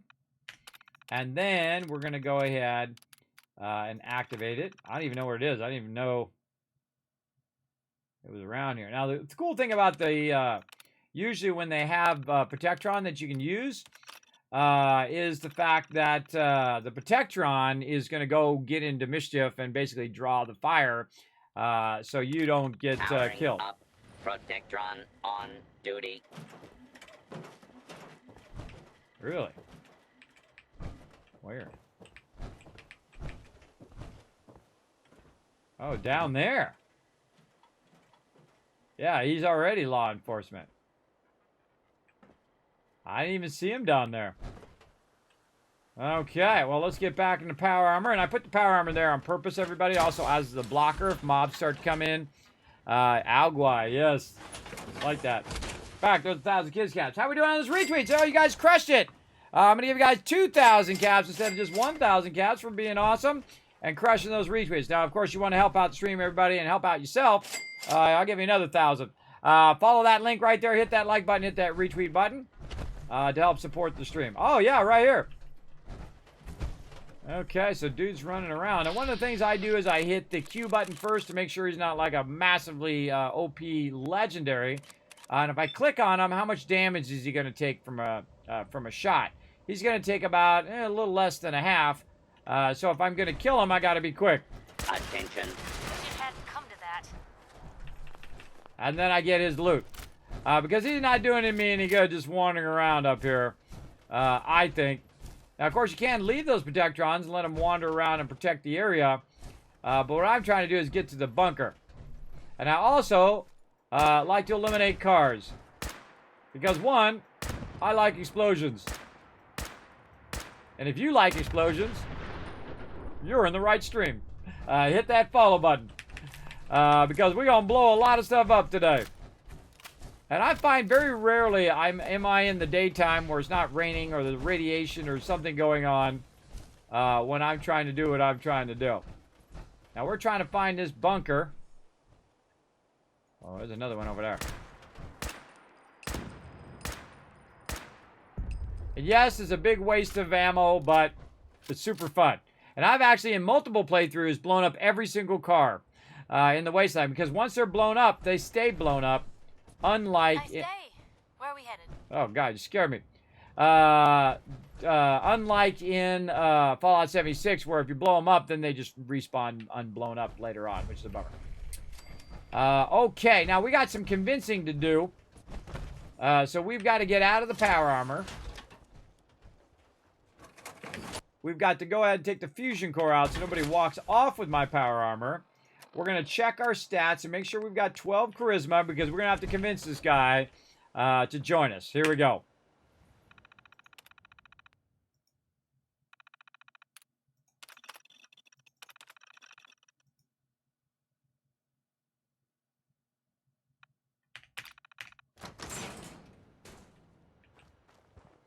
Freeze. One more step and I'll blow your damn head off. Who are you? Who sent you? How did you get in here? Brotherhood. Easy, Paladin. I'm with the Brotherhood. The Brotherhood? No, it can't be. Let's see those emotes in the chat. Away. They wouldn't send you, would they? Let's say I believe you. How did you find me? I followed the distress beacons left by your team. Their holotapes led me here. The others? What happened to them? They're dead, Paladin. I recovered their tags. You did? Thank you. This really means a lot to me. I tried to go back for them, you know. There was nothing I could do, not alone, but I'd hoped. You've been through a lot to find me. I should give you something. I've collected a lot over the years. Technology, odds and ends. If you see anything you want, take it, take it. The Brotherhood needs you, Paladin. It's time you reported in. I can't. It's been too long. I wouldn't be of any use. No one knows the Commonwealth better than you. We need your help. I've been here too long. I'm not myself. Would they still take me? The Brotherhood will honor the memory of your team. Shouldn't you be the one to tell their story? Unless I go back, their sacrifices, everything we went through, it'll be forgotten. I can't let that happen. I'll do it. For them. All right, I'll get my things together. Thank you. Thank you for everything. And that is why this game is so good. That moment I just had with him, I care whether he lives or dies. And this is something that a lot of games do not have. They don't have these magical moments where you as the player care whether they live or die. I enjoyed New World, everybody. I thought it was a really great start to the game. I thought it was good. I thought they got stuff going on. But there's one big thing that I didn't like as a big MMO player myself, is that I didn't care. I didn't care about any of those NPCs. I didn't care whether they lived or died. I didn't care about anybody who lived in the town. I didn't care. It didn't make me care. And one of the problems when you have that kind of dialogue where you're reading a bunch of stuff and you're so removed from it that you're standing up here, you're looking at an isometric view, the guy you're talking to is about this big, your character is about this big, and you're way up like this, is you're not getting the facial expressions like that. I was looking at his face. I was looking at what he was saying, the way his eyes were twitching, his mouth was, going up on the side of his face and stuff. And he was thinking it through. You could see he was thinking it through. And those moments is what makes Fallout 4 so good. And I feel like you could get those moments even more so in Fallout New Vegas. If they rebuilt that game in Unreal 5, forget about it. I'd buy it again for the who knows how many times I bought Fallout New Vegas now. I bought it on every single format you can buy it on, everybody. I have like 5 copies of it now. I don't know. Every single way you can do it. And I feel like that is what really draws me into Fallout as well, especially Fallout 4, is the building and, of course, the great story of you talking to this person, and it's well written in most of the stuff. Now, some people have a problem with the story because they love New Vegas more, and I understand big time. But just as at the minimum amount more, that's why I like Fallout 4, is because of the style of the game. Because these moments like this and the fact that you can build giant settlements and create a gigantic, tycoon empire like I do, I love that part of it. That's probably my favorite part of it, is building up the tycoon empire and then, making it even more so every single time I play. And then I can use that economic power to decide who I want to side with. And I've actually done the happy ending several times where 3 out of 4 factions think you're awesome. But that one faction really doesn't like you. Doesn't like you a lot. A lot. They don't like you. For sure. Now, remember, everybody, we are giving away some loot right over here. 5 more Steam gift codes. We also have a bunch of stuff to give away. I'm giving you my HTC Vive VR headset. Cost me $900 back in the day. But I would rather give it to you guys because it's been sitting in the box way too long and no one's going to be getting any enjoyment out of it. At least you guys can get some enjoyment out of it. Because of my medical conditions, my constant vertigo and dizziness, I'm never going to be able to stand up and play it to its full value. Highly recommend Fallout VR, by the way. You'll get lost in it. It is so awesome. One of the things, actually, I saw that they did good in Apple's new thing is the fact that you could see the person's eyes through there. I always felt that was one of the problems here on stream when I had that VR headset on, is that it felt like I was very disconnected from you guys. And then also the fact that you guys cannot see it in 3D. So I can see it in 3D, but you cannot. Now, hopefully one day, that $3,500 headset, just like a $3,500 VCR, they used to cost $3,500. I paid $1,500 for mine. And then it will go down to where those headsets are affordable by everybody. So you could be sitting on your couch just watching Twitch and, you know, sliding like this. And you're like, oh, hold on, let me rotate this whole scene and see what's going on the other side. What's that guy doing over there? And you can, you know, pick what you're interested in and just do that kind of stuff. That's not too far away. That's where we're going now. Finally, by the way. Now, just so you know, I actually met the guy who invented VR way back in the day and actually did some of the very first VR headsets way back in the day. They're massive, incredibly massive, and very heavy, and you can do them for about 20 minutes, and then you get too dizzy or whatnot. Maybe that's what messed me up. I don't know. Way back in there. But that was in the 90s. That was 30 years ago that the VR revolution was coming. So it's taken 30 years to get to this point, and finally, we're getting there, I think, now with the Quest and with the HTC stuff, and of course, definitely with the Apple stuff. Because otherwise, it's just a nerd helmet, as some lady called it. I just call those things nerd helmets because the average Joe is not going to wear it. Now, if it was just a glasses, and you put your glasses on and boom, now you got a 100-foot screen and you could just go like this on the side of the glasses and then you can see more of just be completely immersed, or you can be more of a kind of mixed, or you could just have it wide open where you're seeing and overlaying in real life. I think that's going to be amazing. I remember Activision doing Mech Warrior with a VR setup back in the day. Yes, and you also have Elite Dangerous that you could do VR. I would love to do VR in Star Citizen. That would be amazing. Also, they have, and I've tried my HTC headset in Elite Dangerous. It's really cool because you can look at your different panels and all of that stuff as well. But those headsets don't work for somebody who's disabled like me, who's constantly dizzy. So I would need the ability for it to adjust so it would act like I'm standing, but I'm really sitting, and so on.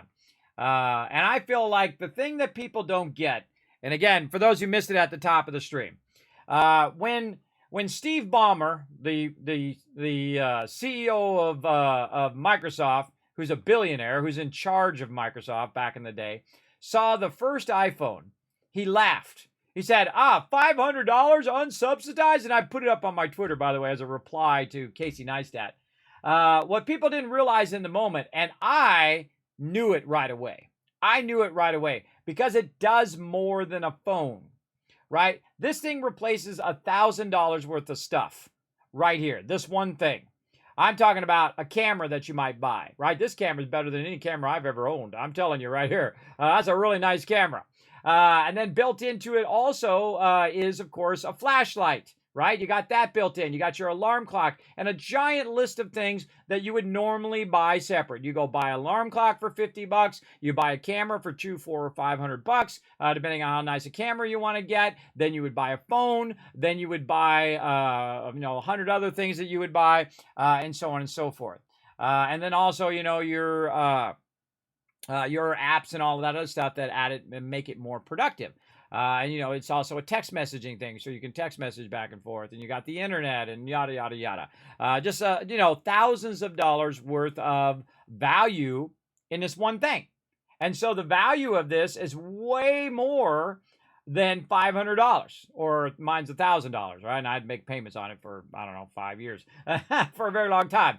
But they didn't see that in the beginning. And that's the problem with people who aren't visionary, who can't see how amazing that transformation is going to be. And that Steve Ballmer guy is one of those guys who could not see it. He was laughing at him and said it was a joke and said it was stupid, but who knows how many drugs he was on anyway. So there you go. But he couldn't see it. And I feel like people have that problem with Apple's headset right now. People have that problem because when you have that Apple headset, you know what you're not buying? A monitor, a keyboard, a mouse, power supplies. You're not buying video cards. You're not buying CPUs. You're not buying all of those things that cost money on top of the computer. So say you buy a $1,500 computer, right? Then you get yourself the cool gaming keyboard. All right, now you got another $200. Now you're 15, 16, 17. Now you're going to get yourself a microphone, right? So maybe a nice microphone, $100, $200 right there. So now where are you at? Right, so $1,500, 16, 17, 18, 19. So now you're almost $2,000. Now you're going to buy yourself a nice monitor, right? Maybe you're going to buy yourself a 4K, $200, $400 there. So where are you at now? You're $2,400, and et cetera, et cetera, et cetera, all the way up the thing. And of course, maybe you're going to buy yourself 2 monitors. Maybe you're going to get 6 monitors set up like me, right? And so now you bought yourself 200, 200, 200, 200. So now you basically spend $1,200 on monitors. And then you buy yourself a camera. That's another $200. Of course, it's got 10 cameras, so that's even more so. But again, if you look at the value of what you're getting for that thing, then it's not that much of a stretch for it to be $3,500 because you put it on and that's it. That's all you need. You don't need anything else. See? Do you understand what I'm talking about, chat? Can you visualize that in your head? That you would not have to buy any of this stuff? If you've ever seen my setup, everybody, I would not have to buy any of this stuff. And say I was streaming, right? And I can visualize these things, everybody. I can see it in my head in full color and see the future. In the future, I'm going to have that headset on. I'm going to be streaming. And I'm going to have a bunch of windows up, and some of those windows you can see, and some of those windows only I can see, except for they're going to be 100 feet tall, right? And I'm going to have one window that's going to have my game, and I'm going to be playing that game. And in another window, I'm going to have my VR OBS, where I can go ahead and show you that game, and that game will be in completely 3D. So you can orbit around whatever I'm doing. I could be in the scene, right? I could be the person in the scene. And then you guys could follow around the camera in full 3D, which would be awesome as well. I can see where that technology is going, and I can see the value in it. Now, am I going to buy one for $3,500? Absolutely not. I have done early adopting too many times and have been, where something I bought for, $5,000 or $3,000 or even $10,000 has become worth $100 after it gets adopted, and then it iterates on it and iterates on it. And when you're about 3 or 5 versions in, then that's when the momentum starts going. That's when the price of it starts going down because economies of scale and so on and so forth. And a lot of people don't do that. They're like, $3,500, that's not worth it. But you already spent $3,500 on your setup, pretty much. You probably did without even knowing it, because you bought all these other things, right, that you need. As well as you had to buy yourself a desk to put your computer on, didn't you? Now you don't need a desk because you don't need any of that stuff to store it. You also don't need to clean it. You also don't need to take it in to get it fixed. You also don't, well, you might need to take it into Apple to get it fixed, but you don't have to take your computer in to get it fixed. You don't have to dust your computer anymore. You don't have to go ahead and add memory or RAM or all of that stuff to it. You don't have to do all of that. Plus, it locks in on other computers that you have. So if you have like a laptop and you look at that laptop, now you're getting the full desktop. Now you're getting the Illustrator, the Photoshop, the Final Cut Pro at its full desktop level for $3,500. That's pretty incredible, everybody. Someone like me can see that. And some people can't. They just see the price tag and they're like, that's too much. And believe me, everybody, that is going to be a huge revolution like this. Now, is it going to be Apple that does it? Who knows? Who really knows, everybody? But their stock, when I work for Apple, by the way, everybody, they give you stock as you work there. A little bit of stock, not like millions of dollars worth of stock. And, I had like $1,000 in stock or something like that. And it'd be worth $5,000 today because their stock has gone like that. Right. So even more so in some companies is actually to invest in those companies in stock. And then, if they're doing really well, then you actually probably would make more money in stock than you would by buying their computers. And some of you already know that because that's how you made your money. But there you go. So that's Kismet's take on the new Apple headset and where that's all going as well. I think it's much better improved, and it solves a lot of the issues with the current headsets as well. Now, again, everybody, they're going to just keep trying to make that thing smaller and smaller and smaller and innovate on it and put more and more powerful chips in there till it gets to a point where it'll be like Ready Player One. I love that movie, by the way, incredibly great. Where you just put on the headset and then you got a full bodysuit and you're walking around in there and doing that. And they had that back in the day. They had the gloves and things like that where you could reach out and it would actually track your whole entire hands and all of that stuff.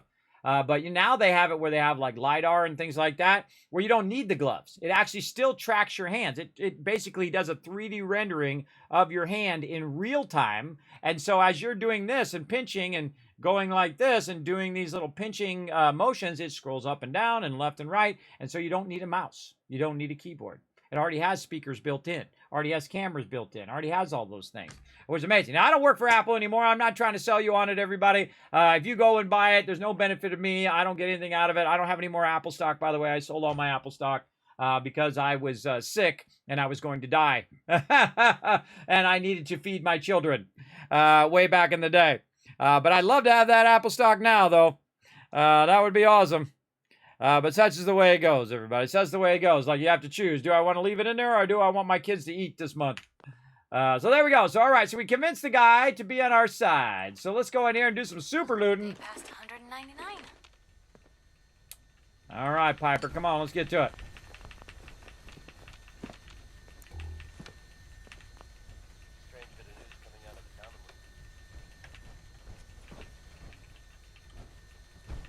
Well, I got to get better.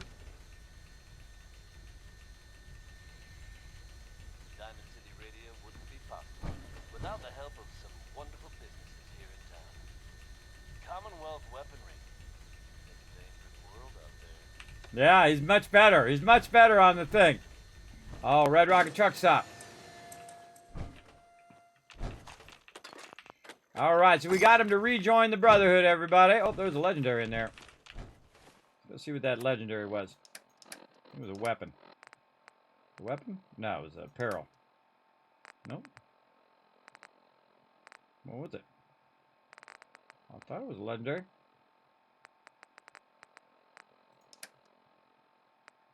Nope, maybe not. Maybe not. Now, I'm a super looter, everybody. Ain't gonna do no good when he returns to the Brotherhood and all this stuff's just sitting in this bunker. This could be better off helping my settlers in one way or another. All right, Paladin Brandis holotape. Play. Steel Recon Team 429 Alpha. I'll need some time to get my things together.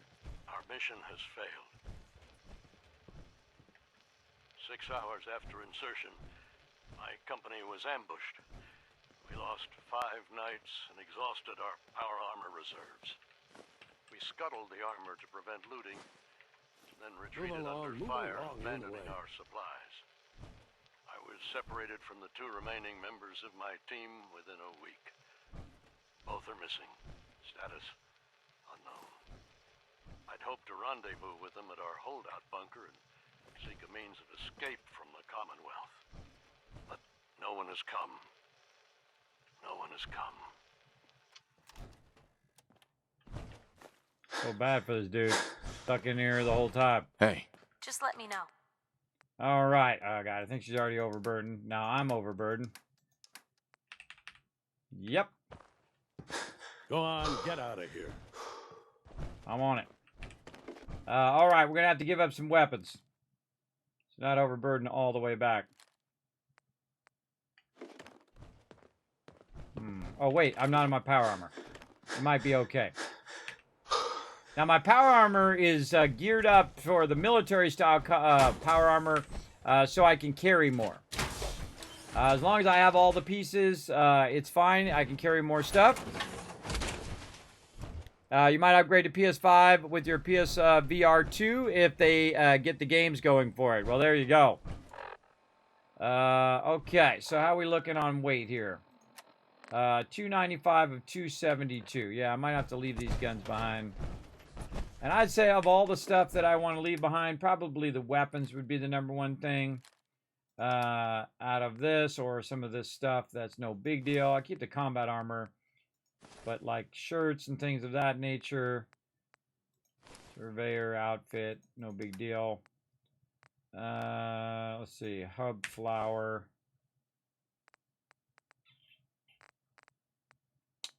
Purified water would be one, because I can just go make a bunch more of that.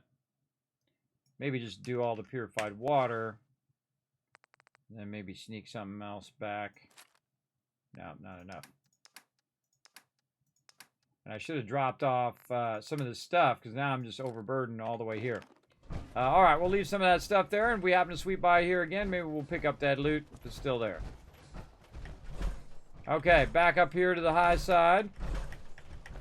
Because we know that there's nothing up here because we came through here. And nothing attacked us, at least at that moment. But who knows, it might attack us on the way back. I also picked up a bunch of loot from up here. Which, of course... oh, see, and there's some carrot flour that I want to grab. Now, what I want to do is take this loot and bring it back to the closest settlement. Which in this case is Green Top Nursery. So I'm going to go ahead and tag that. And then work my way back to that settlement.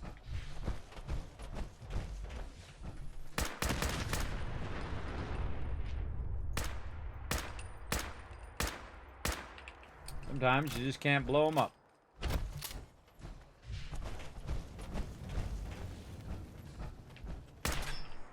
Nope.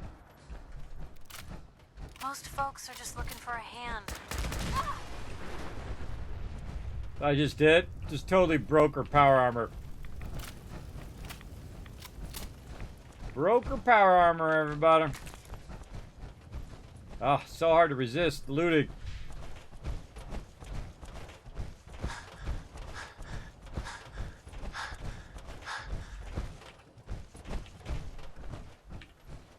There we go. One of the things I never did was go in and really super explore the water. I might add a mod at some point at the end of this playthrough that just takes the water out, and then we'll go look at all the stuff under the water. That's one of the things I haven't done in game yet. I think we already looked in here. Yep.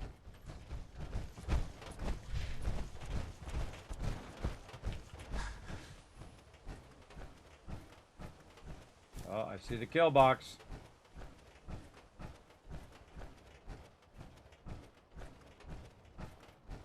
Kismet kill box, defending the wasteland right there.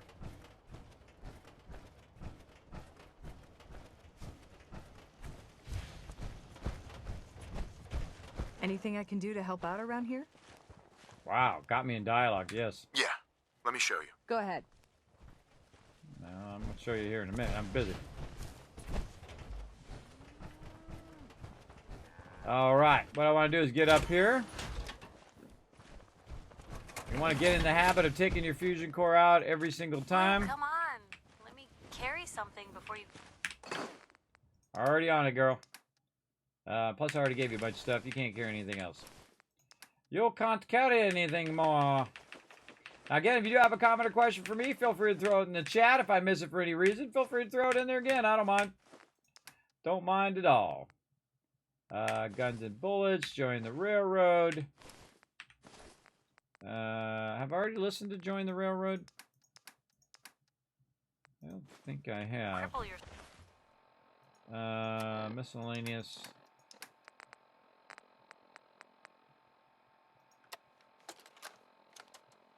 Wake up, Commonwealth.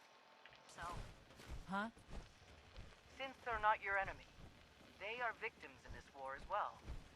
True, they were created by the Institute, but they I'm were new created here. as slaves. Did you have anything you want? Thinking, feeling, and dreaming beings, utterly oppressed by their tyrannical masters. So join with us in fighting the real enemy, the Institute. Join the railroad. When you're ready for that next step, don't worry, we'll find you.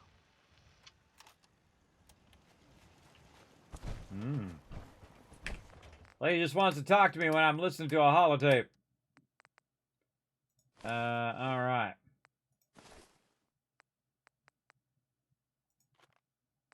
Trying to clear out everything that I can clear out. Then all this ammo, fusion cells. I'm going to start backlogging all this loot so I can use it later. I think we're good. And then talk to Piper. Alright, Piper, what you got?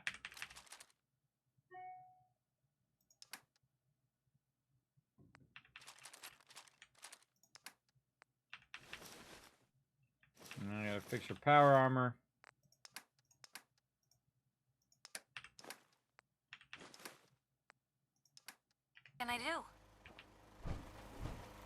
Okay, I gotta move my power armor closer. Now to fix her power armor, I can tell her to get out of her power armor and I can do it, but I'm gonna show you a shortcut that's much better and faster. Farming's as honest work gets.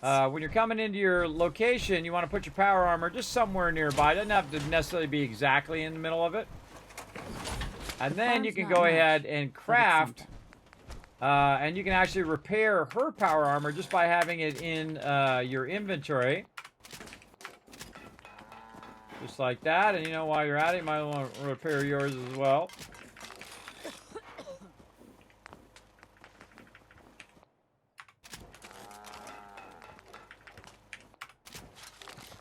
I'm just looking to see if the little repair function at the bottom highlights there. There we go. And then you simply go back to Piper. Over here. Hey. Shoot. Help yourself. And then you just give her the stuff back again.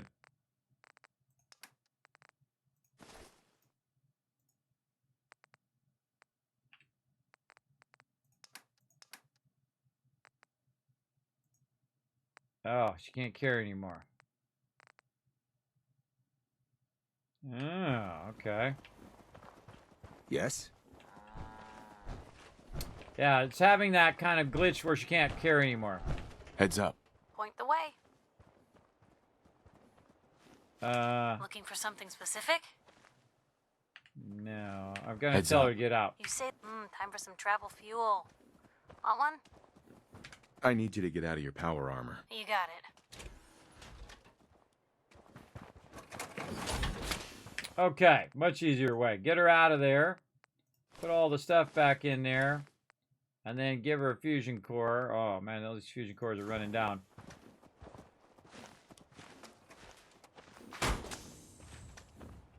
Look alive. What you got for me?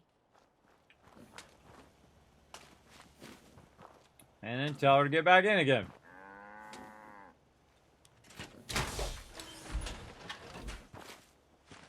So cool that your companions can do that too. Neato. Okay, now save the game. So we don't have to do all that again. Hope you ain't one of them synths here to spy on me. Yeah, I want to know what you're doing every minute of every day. Actually, I want you to get working instead of sitting around doing nothing. Lady, work. Okay.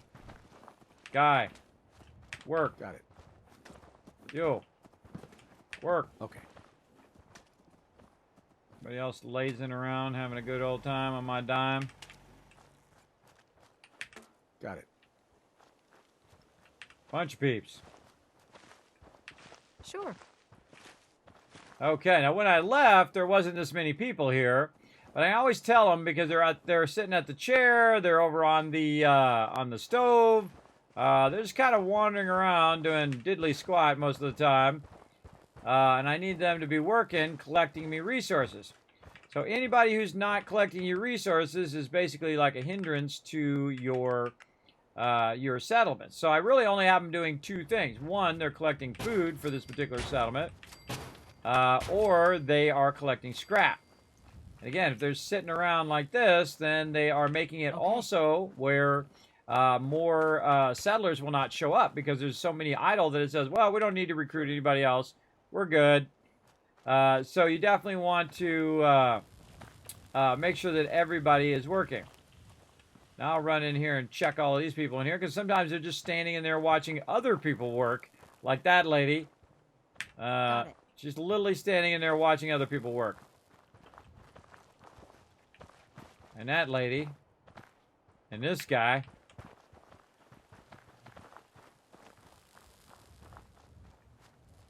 Okay. And we're going to need some more. And I just kind of throw them around for right now. And later on, I'll make them more fancy. Right now, unnecessary.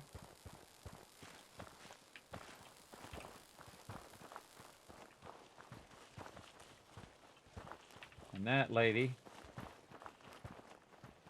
And I'm kind of keeping them on this side so that they can be protected by the kill box. And then the more I do this, and the more peeps that are just constantly getting me more and more resources, the more and more I can build these up and do a bunch of mega building, which is what I'm working on right now. Just trying to get everybody collecting scrap, and then that scrap will connect to the whole rest of all of my other settlements, and then that'll just keep running and running and running forever. For as long as I have those settlements, it'll keep running. Let's go ahead and forward time as well. Let's go ahead and do 9 hours. So we'll get in this daytime. Kids, I'm curious about something. If you could take any feature in Fallout 4 and put it in Fallout 76, what would it be? Building vaults. Be the first thing. That would be the first thing I would put in there. Is have the vault-tec kit. And they have a little bit of that in there, but not the extent of it. And of course, like the sorting would be awesome to the level in which you could do it here in Fallout 4. That's what I would do. Absolutely. Absolutely. Okay, so there we go. So we cleared out our stuff. I think we got Piper's stuff cleared out. Look alive. Probably have something you can use. All right. Yeah, she's good. Almost out of pistol rounds. We need to get more of those, and the sooner the better. Yeah. I haven't forgotten. Yeah, more pistol rounds. Huh? Huh? What are you doing? Diddly squat. Okay. Where do we want to go to next? So we got that done. We want to go back and let Paladin Dance know. We got that done. We should actually got to get this greenskins thing done for Warwick. You don't want to go too long on your quests or they will fail. If it's talk to Preston Garvey, it automatically after a while finish, where you don't have to go talk to Preston Garvey. But if you don't go help out the people at Warwick Helmstead, this will automatically fail, and then you won't get that that quest done.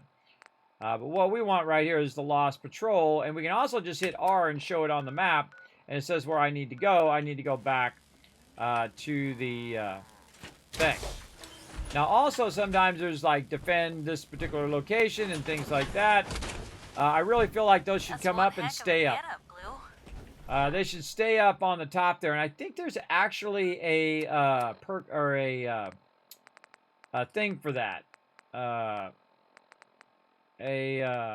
mod for that, which will basically put the thing up on the top. Got work to do. Yeah, you do got work to do. Get to it. Quit talking to me. Some bubble Can't gum. talk now. I left my food behind. Grab some of my food here. I'd also make it where you don't have to worry about stuff rotting. I would take that out. I would take that out of 76. I don't feel like it adds fun gameplay, enough fun gameplay to the game to make it worth it. It just makes it like waste of my time to collect materials. I feel like it's a waste of my time because by the time I collect all the materials that I need, some of the materials have gone bad. And the way that you put stuff into like the freezer and stuff like that is so awkward and clunky, as opposed to here in Fallout 4 where you just make a container and then throw all the stuff in it. Where you can't really do it as easy in there. You can't just say, put all of this in there, and it goes, right? I feel like that's super awkward as well. Okay, back to Paladin Dance is what we're doing. Local map, nope. We want to see hide supply lines. There we go. Okay. Go back to College Square. Where are we here? We're Green Top Nursery, so maybe we need to swing by Tavern and Boathouse, get ourselves some more resources first. All right, let's go.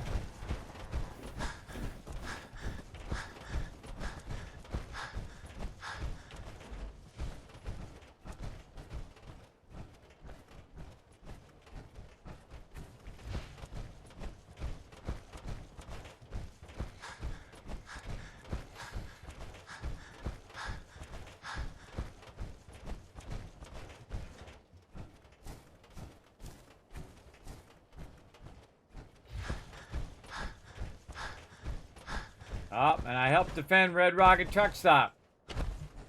Sometimes when I'm forwarding time, what it does is it messes me up on defending. Now later on, every time they call for me, I will try to go help them.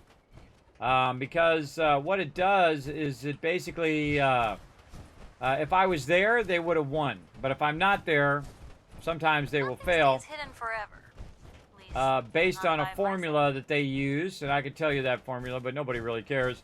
Just make sure that you you make it easy for them to win, basically. And we've already cleared this area here. What we're doing is running toward Tavern and Boathouse.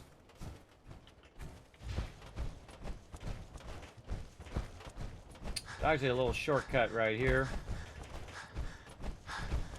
You want to do a little faster getting back to Tavern and Boathouse. That water right there is shallow.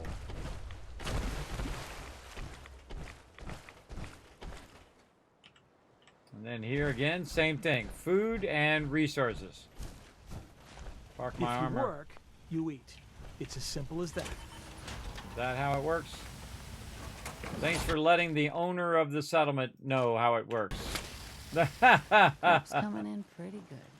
All right, let's stop by in, get ourselves some more purified water. Another 534. Put it right over here. You're like, dang, kid, how are you making 534 purified water? Well, actually, that's 2,319 purified water right there. Last time I had. Because every time I come through, I grab a little bit out, grab a little bit out. Now you can see that we have the purifiers running over here. Out here? You gotta take Another thing I can do is go in here and have this auto extract the stuff from inside here. So I can just turn this on. And now what it will do is go ahead and extract Easy living, this ain't. all of the loot from the workbench and put it here in the conveyor storage. Now I'm just actually going to take all like this and then hit R. And then I can just go ahead and drop this stuff right in here. Now, it'd be nice if you just say store all like you can in the workbench. But what happens when I take all this stuff out is that all this stuff is no longer available to all of my settlements, including the shipments over here. But what I'm going to do is just take it out so it goes a little bit faster. And any purified water that shows up, it'll automatically extract that purified water and run that in there. And there we go. Very nice. Also, we've got a bunch of weapons that we can go ahead and put just over here, which we put in the workbench. For items. You get the idea.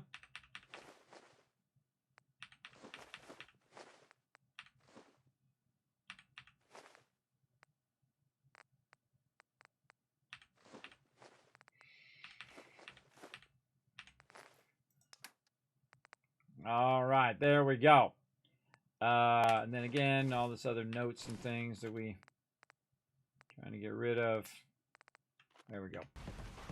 Okay, so then again, that'll just keep extracting that purified water. Every time we come through, it'll just keep extracting it. Now another thing we can do is go ahead and take some of this purified water and put it on Piper. Where to? And see how much she can carry.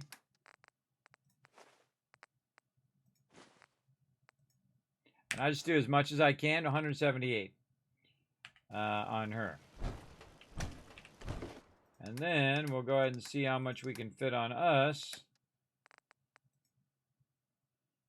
We're at 1,200 weight right now.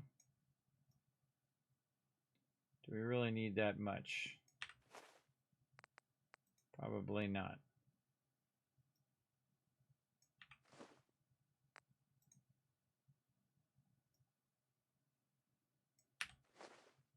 I just try to get pretty close. So 2, and let's say 10. Close enough. Okay. Now, still got 1,800 purified water in there. I can carry 252, and she can carry around 200. So 250 for me, 200 for my companion. And then I can go ahead and run over here to to Covenant and then sell that stuff off, because then I can get more resources, take those resources, put them back in the thing, and so on and so forth. You get the general idea. Now, at some point, running back and forth is actually not as effective as just having the vendors at each and every one of your locations. But while you're doing this part, you're also getting caps as well. I hate this place. Meaning no offense, but I got a mountain of work to do. Okay, thanks for sharing. Let's see. So we got a couple more hours until this place opens. So we'll go ahead and go forward time a little bit here. And we'll hope that this is open and they're not already in there. Okay, they're already in there. Sometimes you want to catch them walking their way in there, because what happens is the door is locked. And then you literally have to wait, like, again, another 20 hours or something like that for them to be open tomorrow. For them to get up, walk over there, open the door. The door is going to be open. You can go in and you can talk to the NPCs. So probably a good idea to stop, say, around 7. Help defend Norhagen Beach. They're still in there. We don't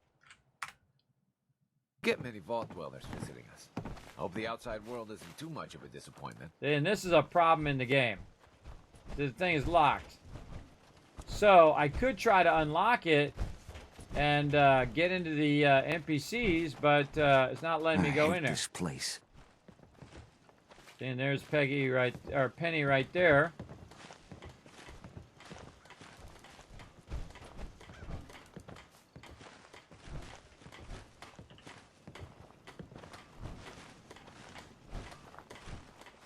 Dr. Patricia. If you need medical assistance, see me in the morning. Okay, so I gotta see her in the morning. Now she just opened the door, or went to the door, which didn't open. And so I gotta see her in the morning, which right now is 9:30 p.m. So, I went a little too far there. So actually I want to go 12 hours. So let's say 11 hours right there.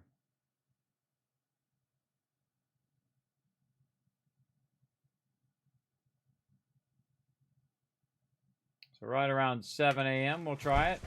Oh. Hi. What's up?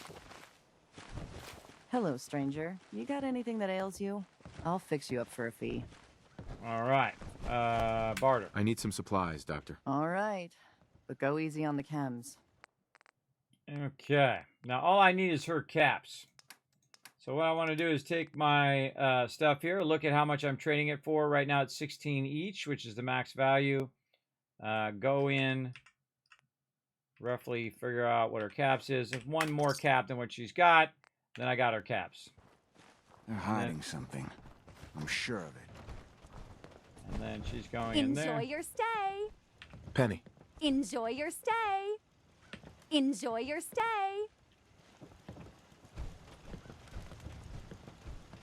Now she's not going into vendor mode yet. Enjoy your stay.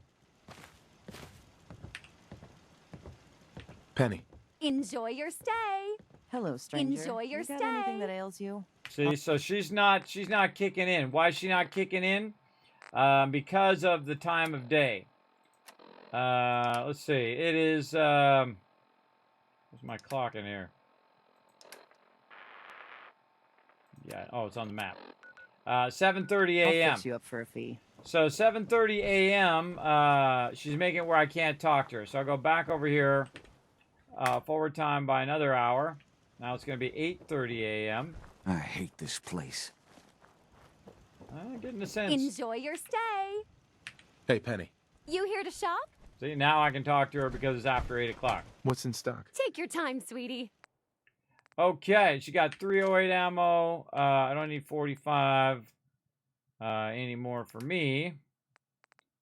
Nothing really awesome there. Don't need that stuff right now. Nope. Now what I'm going to do is go ahead and buy out a bunch of her stuff, which just keeps giving me more and more resources that I can use, including all of her shipments there. And then I'm going to go ahead and see how much my purified water's worth. It's right about 3,000. So I'm going to go ahead and get out of there. I'm going to turn around, talk to Piper. Shoot. And then also get Piper's purified water. You here to shop? What's in Barter. stock? You won't find better quality anywhere. Now, in this case, what I'm going to do is I'm going to do the opposite, where I go in and just get all the stuff, and then I try to figure out and dial in the amount. Now, I could have brought all of that purified water over here, and then I'd know for sure that I have enough to grab these resources, including the 308 ammo there and a fusion core. So 8,061, and I have 6,320. So not quite enough to get that and the thing itself. And I'll probably move this down just a little bit so that it keeps at least some of the purified water for me. Then what we will do is we will go in and say, okay, this stuff that you want to trade over here. There we go. There's some of this stuff I can just opt out of, like the wood. I can opt out of that. Don't need that right now. Let's see. Yeah, let's say the cork and the rubber. And see, I owe her 150 caps. I don't want to owe her nothing. So, what else we got? Nothing else to give away there. We could sell some of our food here. Or just more stem packs or more purified water. So we'll just keep one. And then I only owe her 7 caps, and I just got all of those shipments and all of that loot. What's that for? And then I'm also no longer overburdened. Now, I think there was a way, and I'm trying to remember where it is. There's a way to jump over this back fence. I think it's here, and then this. And get up on that, something like that. Maybe it was here, and then ladder. And then on the back, oh, it didn't let me jump. It didn't jump. There's a story here. We'll find it. I get up on the roof too. Jump.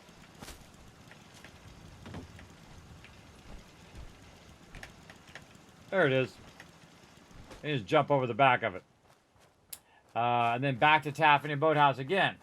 But because Taffany Boathouse is collecting all of my purified water as well, again, all these shipments that I'm getting are not going to be useful anywhere else because they're going to just be blocked here. So eventually we want to go ahead and be able to get it. Now look, there's 566 more purified water. And what happens is I will get to a point where I'm collecting more than I can sell at any given time.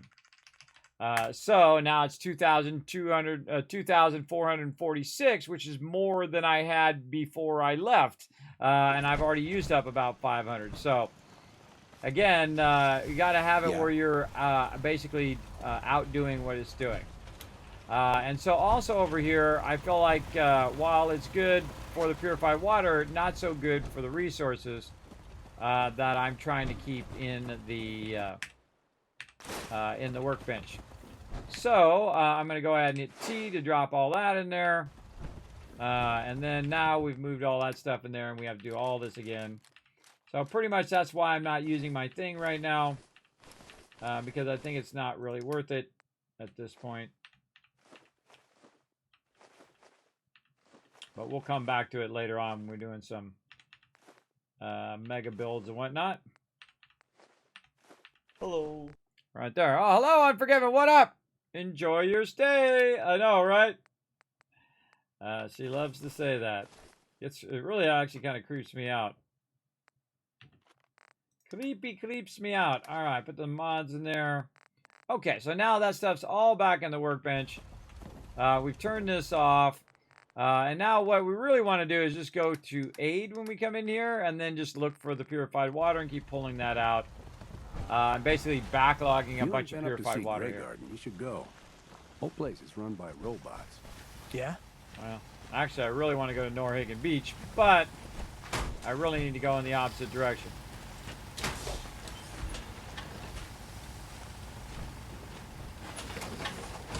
And I didn't save. Gotta save first. I really like the quick entry of the power armor in Fallout 76. I feel like they should do that all the time. Because you go in and out of your power armor hundreds of times in your playthrough. God, those generators are so loud. That they should make that a little faster, I think. Okay, we got to go down here. That's where we're going. Right down that way. Off we go.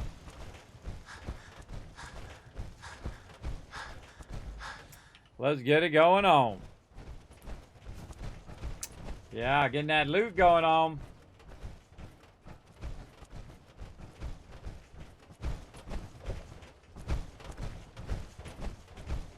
Properly hydrated. Properly fed.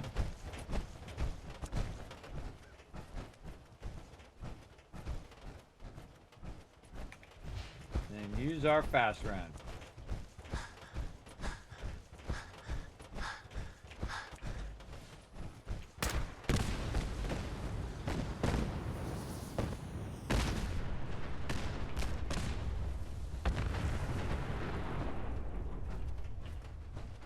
I forgot that was so cool.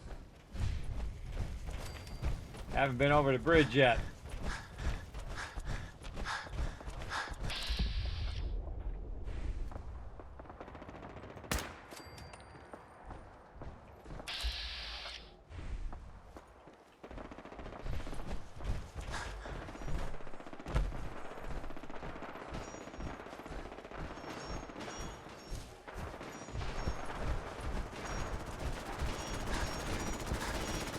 Oh, this is it. Oh, I just wandered upon it. I didn't mean to.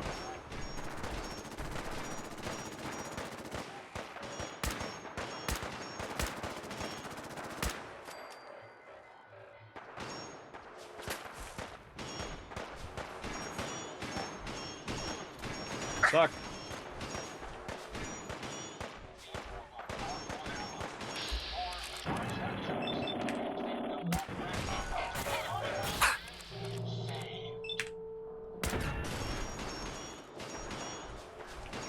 Well, I guess we're going to get a little into automatron. Still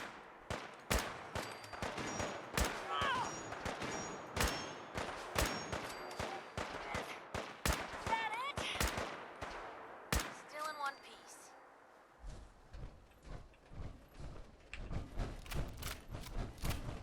All right.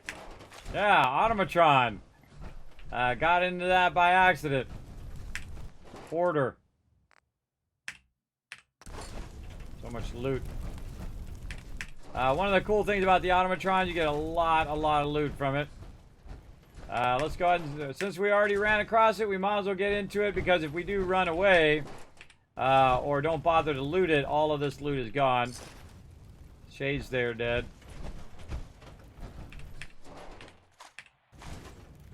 And we'll talk to her in a minute. First, we're gonna get all the loot. Liza dead.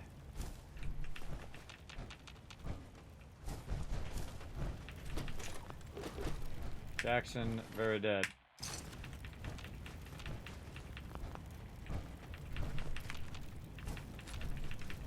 All they were doing was trying to have a meal, and all these robots popped up on them and started wiping them out.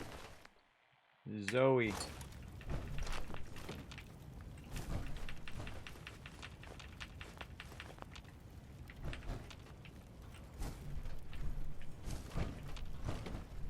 Okay, I think we got them all. Now, I really like the automatron. I think this is a brilliant addition to the game way back in the day. I think it still is to this day. And you'll see why here in a bit. Now, again, one of the things that we can do, of course, get out of the power armor, grab the fusion core so no one runs up and grabs it. Look down here. Oh, get that loot.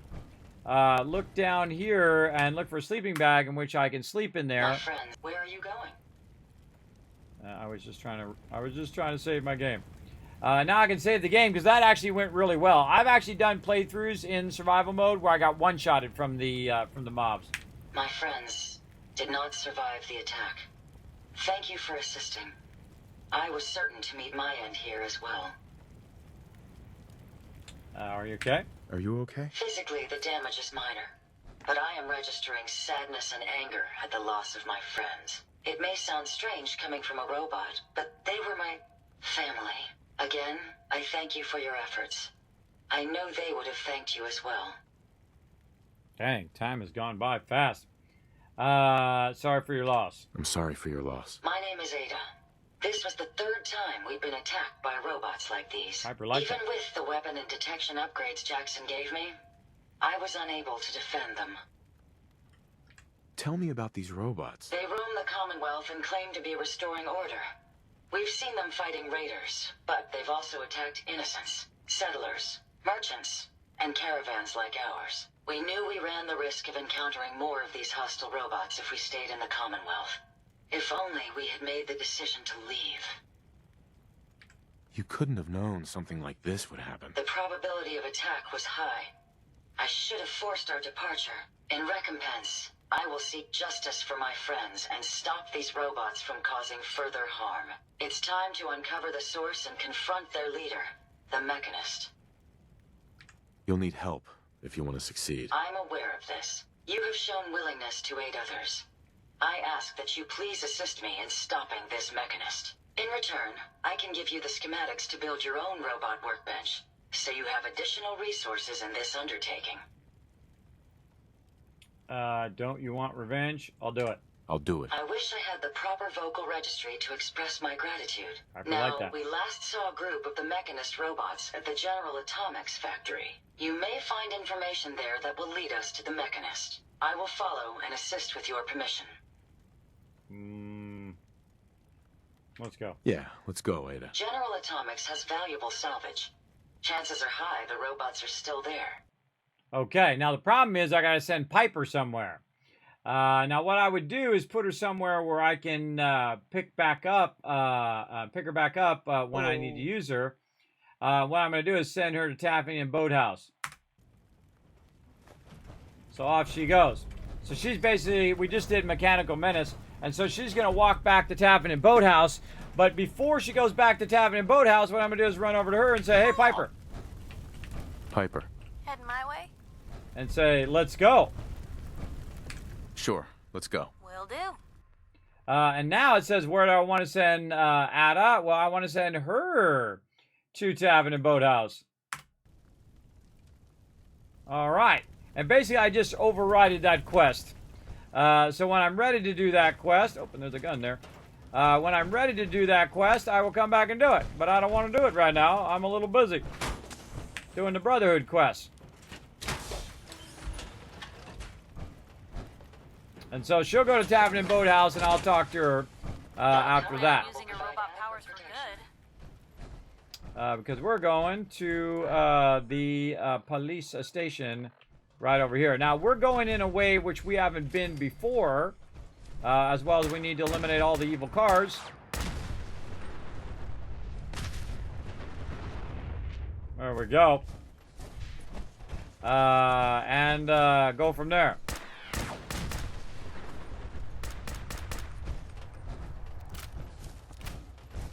Blow some stuff up. And let's keep it rocking. Hello, Chiro Doctor. How you doing? Now we're giving away 5 more game gift codes, everybody. Man, I got to start giving away some stuff here. I got to start focusing on my giveaways as well. And plus, we're going to be giving away stuff during 7 Days to Die as well. So make sure to be here tomorrow for that. We got Alpha 21 Streamer Weekend. We're only, you can see it only on certain streams. I appreciate them inviting me. 7 Days to Die, one of my favorite games of all time. We're going to absolutely crush it, as we always do. Whoa, look out.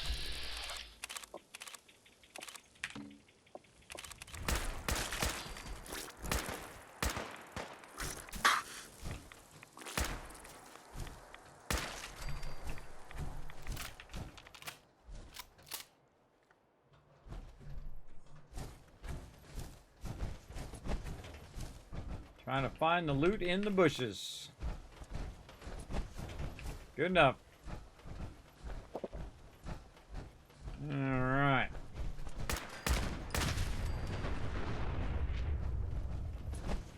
Look what we got here. Well, hello there. But we're already in our power armors. We'll just leave that there for now. Man, I forgot that was there. Where we at? That's off of Watts Electronics.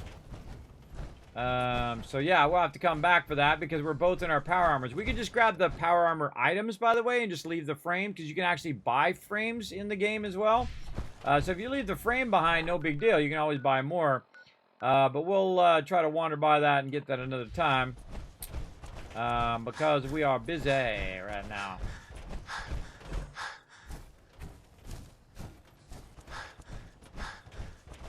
Busy trying to...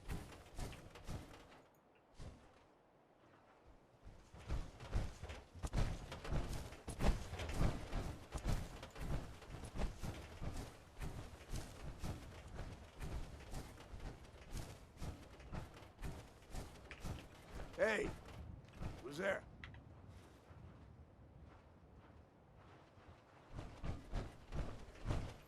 Hey, something's out there.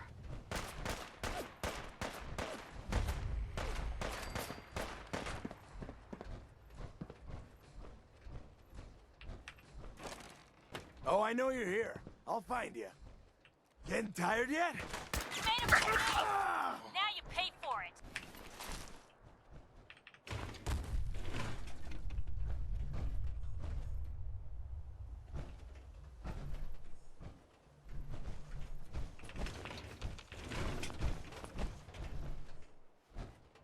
Another great thing about Fallout 4 is you don't side with the raiders, you just kill the raiders. And that's what I like.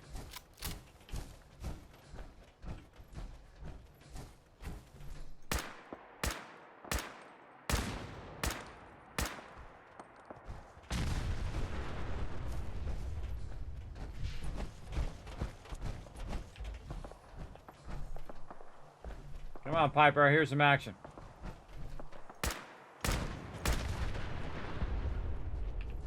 Also, when you're blowing up cars, you know where you've been. 'Cause all the cars are blown up.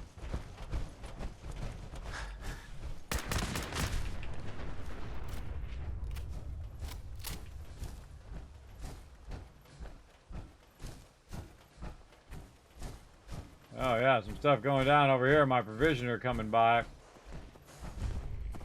Oh yeah. Man, so much loot. Tectron walking around. Alright, we're just trying to get to College Square this way.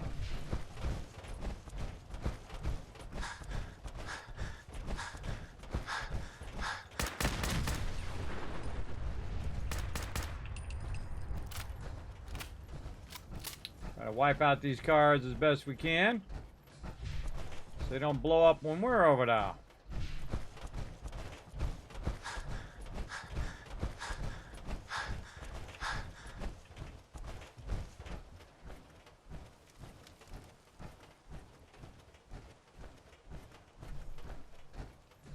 Go talk to my buddy, Pally Dance. Yeah, robot bench. We're going to be able to make some robots soon. We're really going to need a lot of resources. When you start making robots, holy mackerel.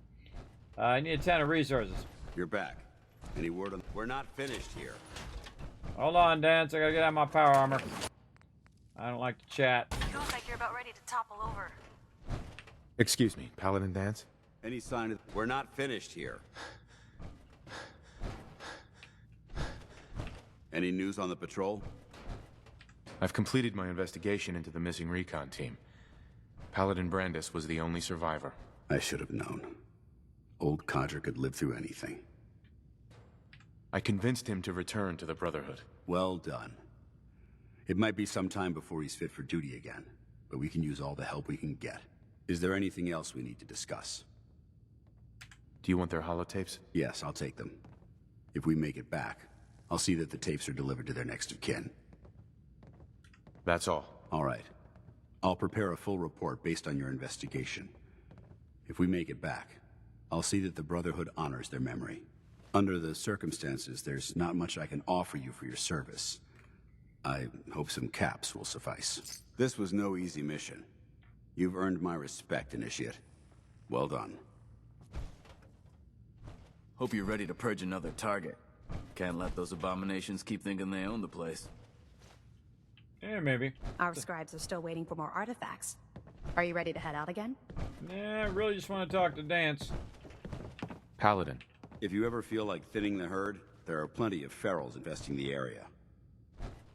All right. Excuse me. Didn't think you'd show your face again. Ready to clear out another area? Ready. I'm ready. Roger that. Details are on your map. Report back when the area's clear.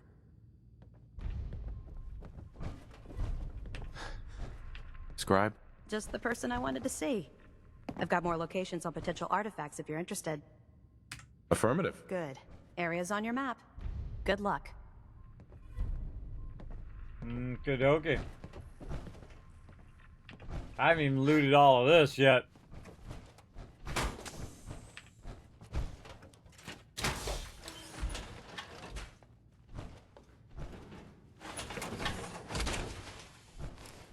Okay. Probably a good idea to sleep, though.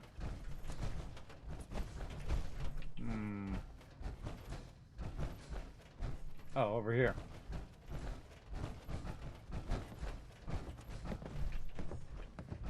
Be careful. Locating the artifact can be just as dangerous as bringing it back. Can't afford to have it break during retrieval. Through that. Save You that. still here? I'm pretty certain I gave you a mission to complete.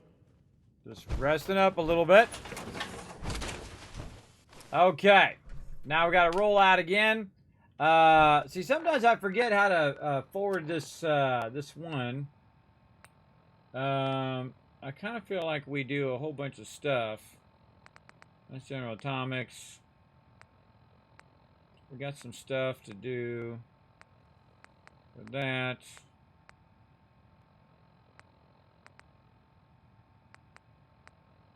Some stuff to do for Diamond City.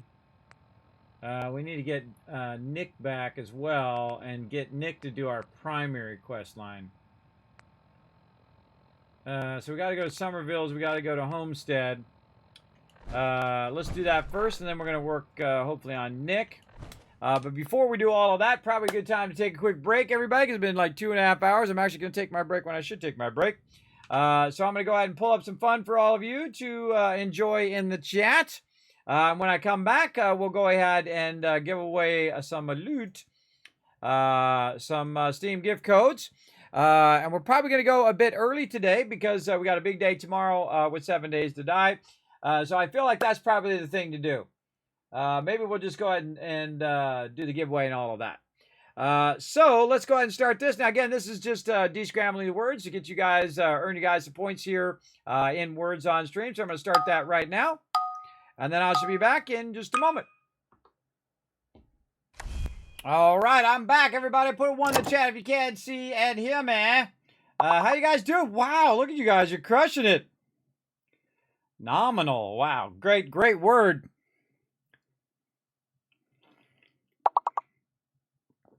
Let's see. Oh, yeah, you guys got it. Nice. Way to go, everybody. Way to go. All right, let's go ahead and get back to some Fallout 76. I can tell you I'm winding down, everybody. Whew, that 12-hour stream yesterday is, that was a big one. Winding down. What we should probably do is save right here and go to my office and do the giveaway. Let's go.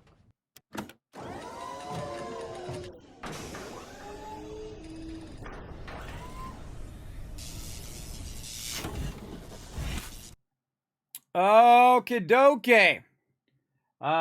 We definitely want to rest up, everybody. We got a big day tomorrow with some Fallout. No, come on, brain. With 7 Days to Die. Oh, right there. Doing some 7 Days to Die tomorrow. Alpha 21. Super excited about it. Make sure to be here, everybody. 1 p.m. Eastern Standard Time. We're going to try to get it set up. We're going to do a local game first. until we get our server set up. And then when our server's set up, then we're going to do it. Now, we'll probably reset multiple times over the weekend, so just keep that in mind. And then on Monday at 10 p.m. Eastern Standard Time, we'll be resetting our server for everybody else.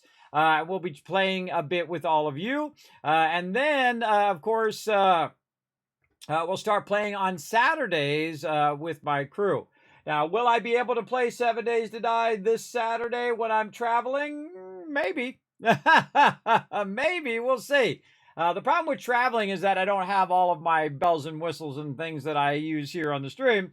But we might be able to get it going. We'll see. I'm going to be testing all that stuff out for the rest of the week, going in and making sure I have all that stuff working and whatnot as well. So here we go, everybody. We're going to go ahead and give away 5 more Steam game codes right now. Here we go. Get ready, chat. Here we go. You got to be present to win. 1, 3, 2, 1. Boom! There you go. Unforgiven, number 1. Number 2, Dragon Overlord. Number 3, Brando. Number 4, Red Raven. And number 5 is AMZ. Look at you guys. You guys are getting so much loot in this channel. You're getting so much loot. Now, if you didn't hear your name, everybody, go ahead and put GG in there. And if you did hear your name, make sure to say, Kismet, I'm right here, so that you can go ahead and claim your loot. I'm going to go ahead and give you 2 minutes to say something in the chat, and then I'm going to re-roll. Don't make me do it. Don't make me do it. Unforgiven confirmed. All right. Brando confirmed. Red Raven is here. Confirmed. Let's see. AMZ confirmed here. So who else? Dragon Overlord. Do we see Dragon Overlord in the chat? Oh, God. Please don't make me re-roll. Please don't make me re-roll. Now, sometimes when I'm really tired, I just give it to the person anyway because I'm too tired to re-roll. Let me go ahead and give you guys some love in the chat. Right over here. Let's do it. 1,000, 2,000, 3,000 caps for being awesome and being a good sport there in the chat, everybody. Now, we've got a bunch of cool stuff coming up. Of course, we're going to play some 7 Days to Die. We got some sponsored event stuff coming up as well. Man, I got so much stuff lined up. We got even more giveaways, some big giveaways tomorrow. We're going to start giving away these big items as well, like my HTC Vive headset, the $125 Bethesda gear, Good Boy Rex statue, and RoboBrain military statue, as well as a Bolter Gate game pack with a whole bunch of stuff for Bolter's Gate and a whole bunch of stuff for Neverwinter's Mike, which is its own separate game pack. Man, just tons of stuff to give away here. And a whole bunch of other stuff that we definitely need to get to, like Wheel of Misfortune and all of that stuff. I think I'll push that stuff until Monday, so we have proper amount of time to do all of that fun stuff. Again, I don't want to rush it and then, you know, it feel like it was rushed. So I want to take my time and let you guys enjoy it. So there you go. So again, for those of you who don't know what to do, and I just say it every time just in case you do anyway, just in case I was just, Kismet, you didn't tell me. Go ahead and click my name right there in the chat and go ahead and wish me, say, Kismet, I won part of the five Steam game codes. So go ahead and wish for me. Otherwise, I assume you don't want it. And then I'll just give it to somebody else. So feel free to go ahead and show the love over there. Now, again, I'm going to be back here at 1 p.m. Eastern Standard Time for some 7 Days to Die, Fallout Shelter, one of my favorites. Let's go ahead and go to the Kismet Love Train and talk a little bit more about it. Let's go.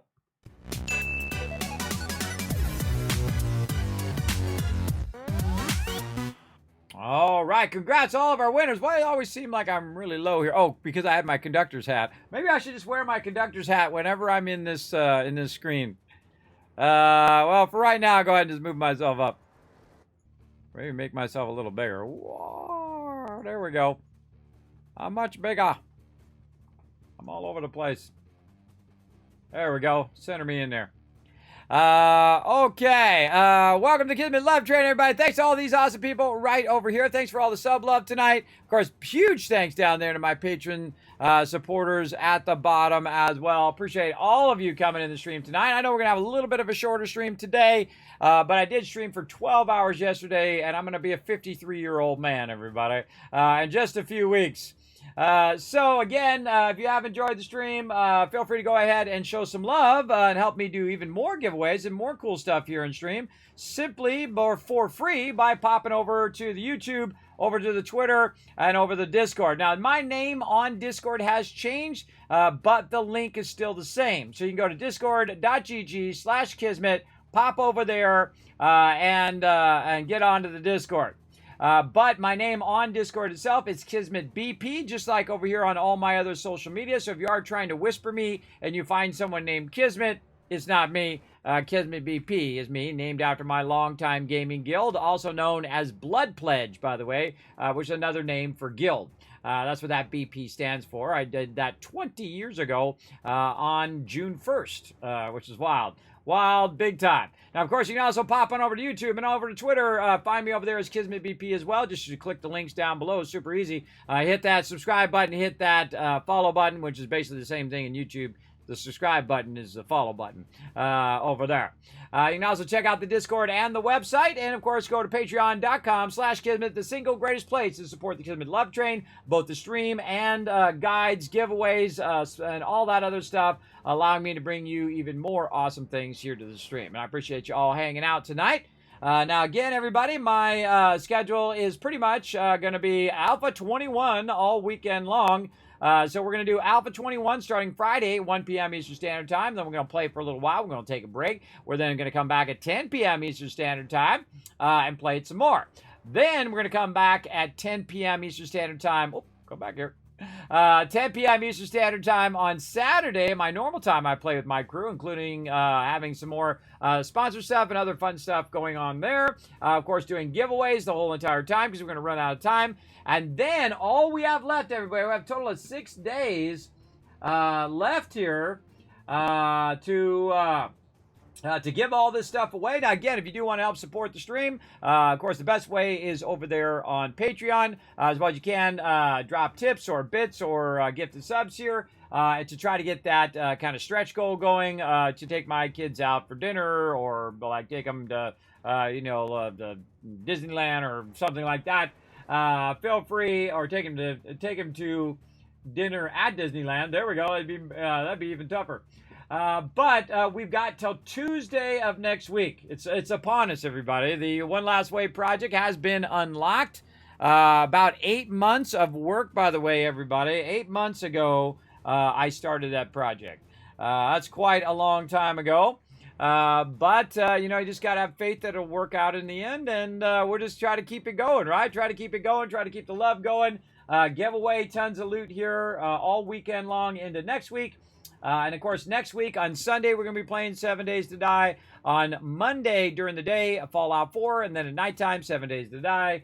Then on Tuesday, Fallout 76. And then Tuesday night is going to be Fallout 4. All right?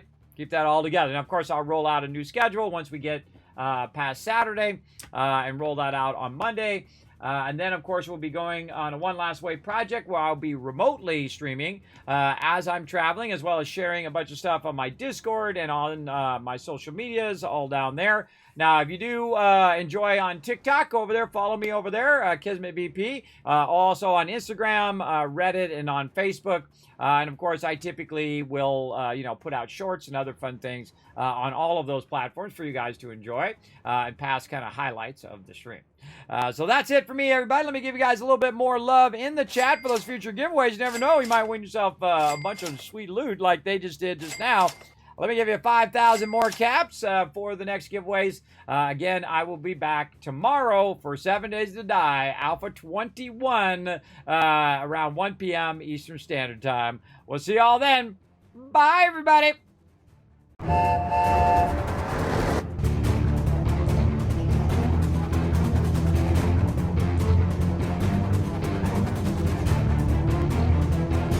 Hi, this is Norbert. Thanks for watching. Hit the subscribe button. We'll see you all next time. Bye. Thanks for watching this video. Keep the Kismet love train a-going. Drop by my Patreon and show your support. Big thanks going out to Resident Spike, Rotisserie G, JC Hunter, AMZ, Carlo, Notorious TDK, Scriplin, Ems, Brando, and Blaring Fire. Click to watch more videos, and I'll see you next time.